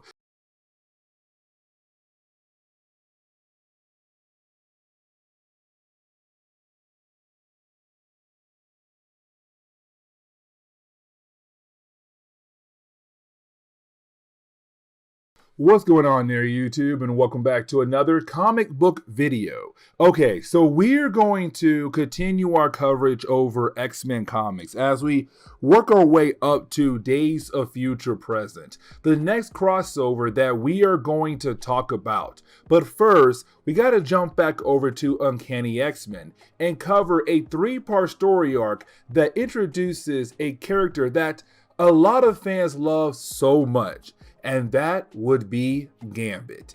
This is a story arc where it's Gambit's first appearance ever in Marvel Comics, but he also meets up with Storm to help her change back into an adult once again. And so getting into today's video, we do pick up with a young Storm. Now remember, by this point in Marvel Comics, Storm was changed back into a child, but we have no idea how in the world she was changed into a child, because before that, she was just your regular adult, but she had died in battle against the Nanny and Orphan Maker. And so we were left to believe at first that she had died, but then she reappeared as a child. But here's the thing about Storm. She does not remember anything from her past life at all. But on top of that, she has no idea how to control her powers. Matter of fact, she has no idea that she is a mutant. All she knows is that she has these abilities that she can use only sometimes here and there. Now for young Storm, she had also reverted back into being a thief like she was in the early days in her past life. And so we see her being able to break into a house that belongs to a guy who's working for a drug lord in this area, and her goal is to get him caught by law enforcement. Now, while she is leaving, she does somewhat struggle trying to leave with her powers, but after a while, she is able to leave, but she's also able to set the alarms off to bring in the cops to arrest the man. But then as we get into the next page, we do pick up with the Nanny and Orphan Maker. Now, here's the thing. Like I said earlier, the last time we saw Storm as a grown woman, she had died in battle against the Nanny and Orphan Maker. But in that same battle, we were also left to believe that they had also died in battle as well, to only find out that no, they survived somehow. But on top of that, we come to find out that it was the Nanny who had turned Storm into a child, but we don't know how she did it. But she does tell us why. You see, in that previous story, the Nanny and Orphan Maker were trying to bring the X-Men into their fold, under her control. But unfortunately, Storm would not let go easily. She would not allow the Nanny to take over. And so for the Nanny, she felt like the only way to make sure to get Storm under her control was to change Storm back into a child, because a child is weaker in the mind than a grown woman. But now we have to jump over to a mall that is actually near the house that Storm robbed earlier in this video, where we do pick up with a group of guys. Now, one of the guys in the group is a detective, and apparently he was called up this morning because the guy that she had robbed earlier was found dead in his house. Now, like I said earlier, that guy was working with a huge drug lord in the area, but his same detective has been working with an FBI agent known as Jacob Reese. Now, Jacob is actually very important, and the reason why, well, you know what, I'm gonna tell you why here in a moment. But apparently Jacob is also hunting down Storm, because Storm is now being blamed for a doctor that was killed in a previous video. And that leads us into talking about Jacob. You see, when it comes to Jacob, he is an FBI agent, yes, but he's also being possessed by the Shadow King. Now, in our earlier video, I had mentioned that the Shadow King is a multiversal being, but I want to say by this point in Marvel Comics, we haven't truly reached that point. You see, in every reality, the Shadow King has a host. In the main Marvel universe, it is Amal Farouk. Now, Amal Farouk is a mutant, yes, but by this point in Marvel Comics, I want to say that they didn't look at Amal Farouk as the Shadow King possessing him, but really more of a mutant who's calling himself the Shadow King. But he also possesses other people to have those people do anything he wants them to do. So later on, it's going to be retconned that the Shadow King is actually a multiversal being. But either way, when it comes to Jacob Reese, he is currently being controlled by the Shadow King. And of course, Jacob is trying to find Storm. And what he did was he killed off a doctor in our previous video, but blamed the death of that doctor on Storm to say this young girl is wanted. She's a mutant and a killer. We gotta go get her. Now, there was another doctor there, and her name was Lian Shin, but Lian Shin is also now being possessed by the Shadow King. And so now these two characters are trying their best to find Storm. And really, when it comes to Jacob, it seems that currently he's the main person being controlled by the Shadow King. When it comes to Lian, it's a tad bit different. Like, yes, she is being controlled by the Shadow King, but he was also able to bring out a different kind of woman. Somebody she tried to not be growing up. And so because of that, she's automatically trying her best to follow all of his directions. But at the same time, she's still being controlled by him. Now, you also have Val Cooper there. Now, when it comes to Val Cooper, she works in the White House. Her main goal is to handle all kinds of problems that involve mutants and superpower beings. But you have the Shadow King also now controlling her mind, and he wants Val Cooper to kill off Mystique. Now, we don't know truly why, but apparently he said Mystique is, on his hit list, and she is causing him a lot of problems. She gotta go. And so again, with Val Cooper being under his control, you have Val begin to head over to the home of Mystique. But now we are able to jump over to Storm. Now, when it comes to Storm, she found a place to live in, an old military base that was shut down a while back. Matter of fact, it's really more of a junkyard for planes they can no longer use in the military. Now for Storm, this is great because now she has a place to live. But unfortunately, her mind sometimes goes wild, her imagination. And the reason why I say unfortunately, because she begins to have a flashback about her parents. And it seems that she may be remembering who her parents were, or beginning the process of remembering her past life. Now, in this flashback, everything is going great, really, until her dad begins to turn evil, begins to turn into the Shadow King, and her mom begins to change as well, but into the Nanny. And so like I said, for Storm, it's kind of like she begins to remember some things about her past life, but at the same time, she also knows there are two different people after her, the Shadow King and the Nanny. Now, she also sees these visions of her past life being an X-Men, but again, she has no idea who they are or who she was in her past life.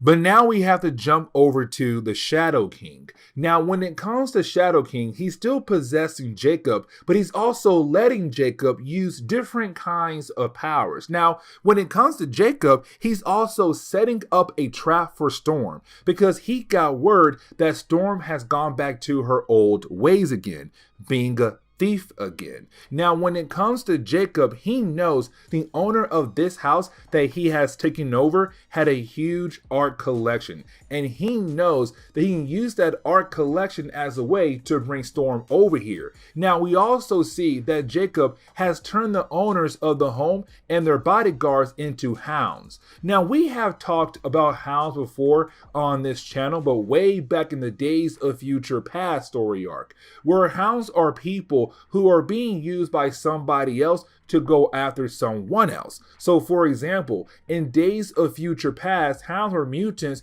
who were being controlled to go after other mutants. Now these homeowners, they're not mutants, but when it came to the Shadow King, he was able to alter their minds to turn them into wild animals in their heads to become true hounds, to go after Storm. Once she arrived, they're going to get the jump on her.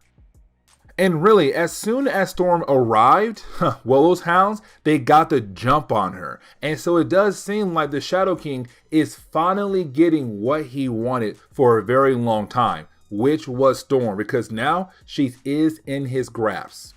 But now we jump over to Uncanny X-Men number 266, where we do pick up with Storm trying her best to dodge all the different attacks that are coming after her by the hounds. Now, when it comes to Storm, she's doing a good job dodging those attacks, but you have the Shadow King just waiting for the right time, because he knows that once her defenses are down, he'll then be able to attack her mind. And so really, he does wait for a good while, and then when the moment comes, he tries to attack her mind. Now for Storm, she does fight back against his attack, and once again, her powers activate. Now, let's not forget, when it comes to Storm, she still has no idea how to truly control her powers, but she was able to use her powers to attack the Shadow King, which of course made him stop attacking her mind, and she was thrown out of the building to a lower area of the mansion.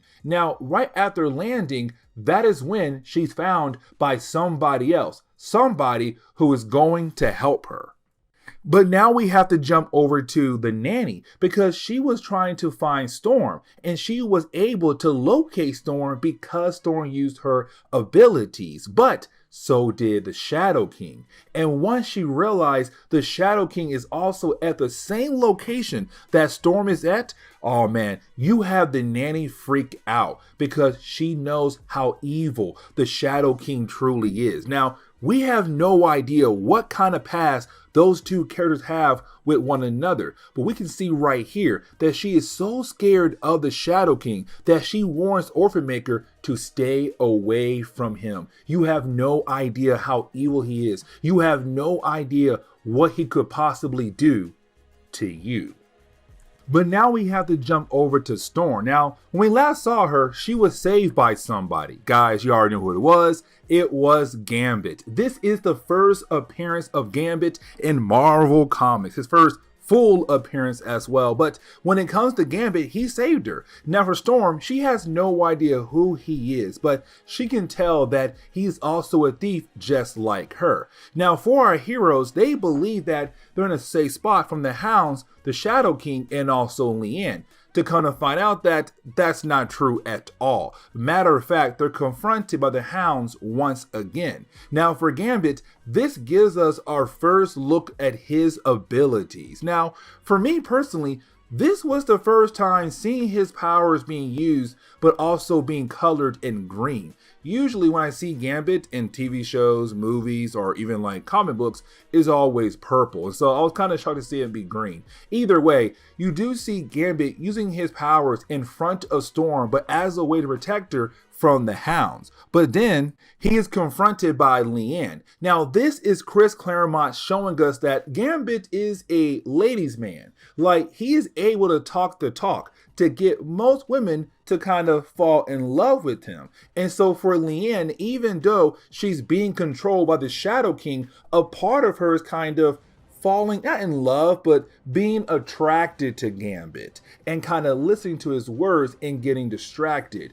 But while you had Gambit talking, well, Shadow King was still in the room, and you have Shadow King attack Gambit. Now you do have Storm use her abilities as a way to cause a huge distraction to allow Gambit to escape, but to grab Storm to find a way out of there. Now luckily for Storm and Gambit, Storm brought a parachute, and they used the parachute as a way to get away from the mansion. But now we have to jump over to Val Cooper. Now when it comes to Val, let's not forget the Shadow King told her, hey, I need you to go ahead and kill off Mystique. And so she heads straight over to the home of Mystique. But here's the thing, Mystique knew that Val Cooper was coming because Destiny, her now dead girlfriend, wife, whatever, had told her, hey, listen, in the future, Val Cooper is going to try to shoot you.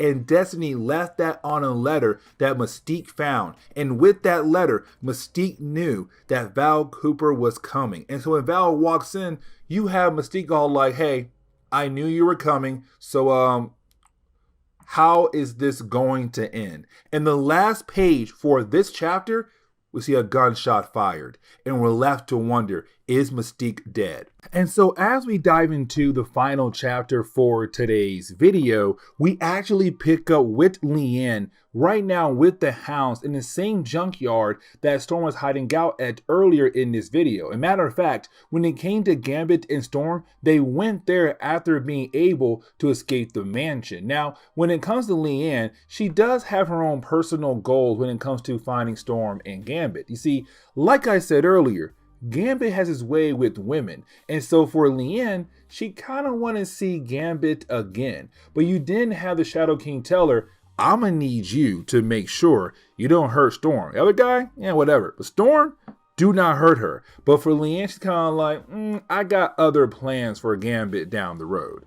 Now, when it comes to Gambit and also Storm, they're trying to find a way out of the junkyard to put some distance between them and also the forces of the Shadow King. Now, for Storm, she does have an idea. That idea is to use a plane, but let's not forget that all planes in this junkyard are officially dead. But for Storm, she said, listen, I can use my abilities to hopefully carry the plane across the country to put some distance between us and them. But let's not forget that Storm still has no idea how to properly control her powers. But at this time, they don't have a choice really. Now, while you have Storm trying her best to use her abilities, well, that is the moment you have the hounds being able to find them. Now, Gambit is able to take care of the hounds to give Storm long enough to use her abilities to actually make the plane fly, and they are able to get the heck out of that junkyard. But now we have to backtrack, and here is the reason why. So the next section is going to explain how Storm is alive again, how Storm was turned into a child, but also how Orphan Maker and the Nanny are also alive again as well. You see, while you have Gambit and Storm trying to fly the plane, they were once again attacked, but this time by the Nanny. And you have the Nanny explain everything to us. So now we have to backtrack. And so you have the Nanny tell us that what happened in the middle of the battle was that she has switched out Storm with a life model decoy. Now, a life model decoy is just a super advanced robot that looks so real that you would believe is actually a real person. But in reality, is not. And so in the middle of the battle, she was able to grab Storm and replace Storm with a life model decoy. And so when Havoc had shot Storm and also the ship of the Nanny and Orphan Maker, we were left to believe that Havoc had killed off Storm. But in reality, he had killed off a life model decoy. But for the X-Men, it looked so real that they had believed that Storm had died. Now that explains almost everything for Storm, but how in the world was the Nanny and Orphan Maker able to get away from that crashed ship? And she said, listen, I had released a smaller version of my main ship, and so when Havoc had shot that ship and believed that he had hit us and we had died in the crash, in reality, we flew away in our bigger ship. Now, when it comes to Nanny and Orphan Maker, they also say that when it came to Storm, they were able to turn her back into a child because when it came to the Nanny, she realized Storm's willpower was just too strong because she is an adult. But if you were able to change her back into a young child, her willpower is not as strong as an adult. And so she has a device that allows her to turn people back into smaller children,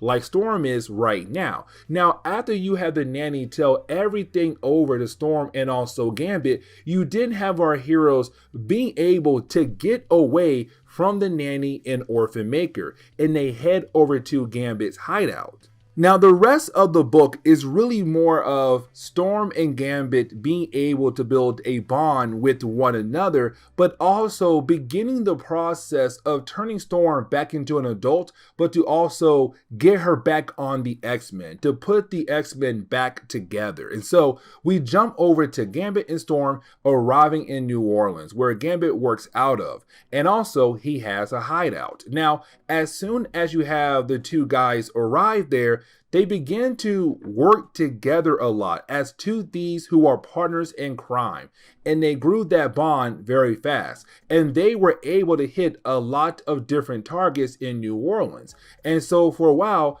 everything seemed great for Gambit and Storm until Orphan Maker and the Nanny were able to find them again. And they were able to grab Gambit. Now, right after grabbing him, you then have Storm being able to sneak onto the ship. Now, with her doing that, she begins to walk around to hopefully find something that could possibly help her to save Gambit from the Nanny and Orphan Maker. But while walking around, she finds the device that was used on her to turn her back into a child. And as soon as she sees it, bam, just like that, she remembers everything from her past life. And so now she knows who she is, the X-Men, everything about her. But first, she has to save Gambit before she's able to leave. And so you then have Storm being able to find a battle suit. Use the battle suit to fight against Orphan Maker and also the Nanny. Now, because of the battle, you then have the entire system of the Nanny ship begin to go haywire to the point where the ship begins to crash in a nearby swamp. Now, after the crash, we're left to believe that only Storm and Gambit has survived. We don't know about the Nanny Orphan Maker, but right now, who cares? But after the crash, you then have our two heroes being able to get out of the swamp. But then Gambit realized that Storm is no longer talking like a young child, but now like an older woman, a grown woman. And he realized that there's something different about her, that she's completely changed. And she says, yes, I remember everything. Yes, you and I, we can continue to work together. But first, I have a question for you. Have you ever heard about the X-Men? And this is where the book ends. And so guys, this is where we are going to end today's comic book video. So please leave me a like down below and subscribe. Also, if you have any suggestions on books I should read, well, please let me know in the comments below, because you never know, your suggestion could be a future video down the road. But guys, see y'all next time. Later.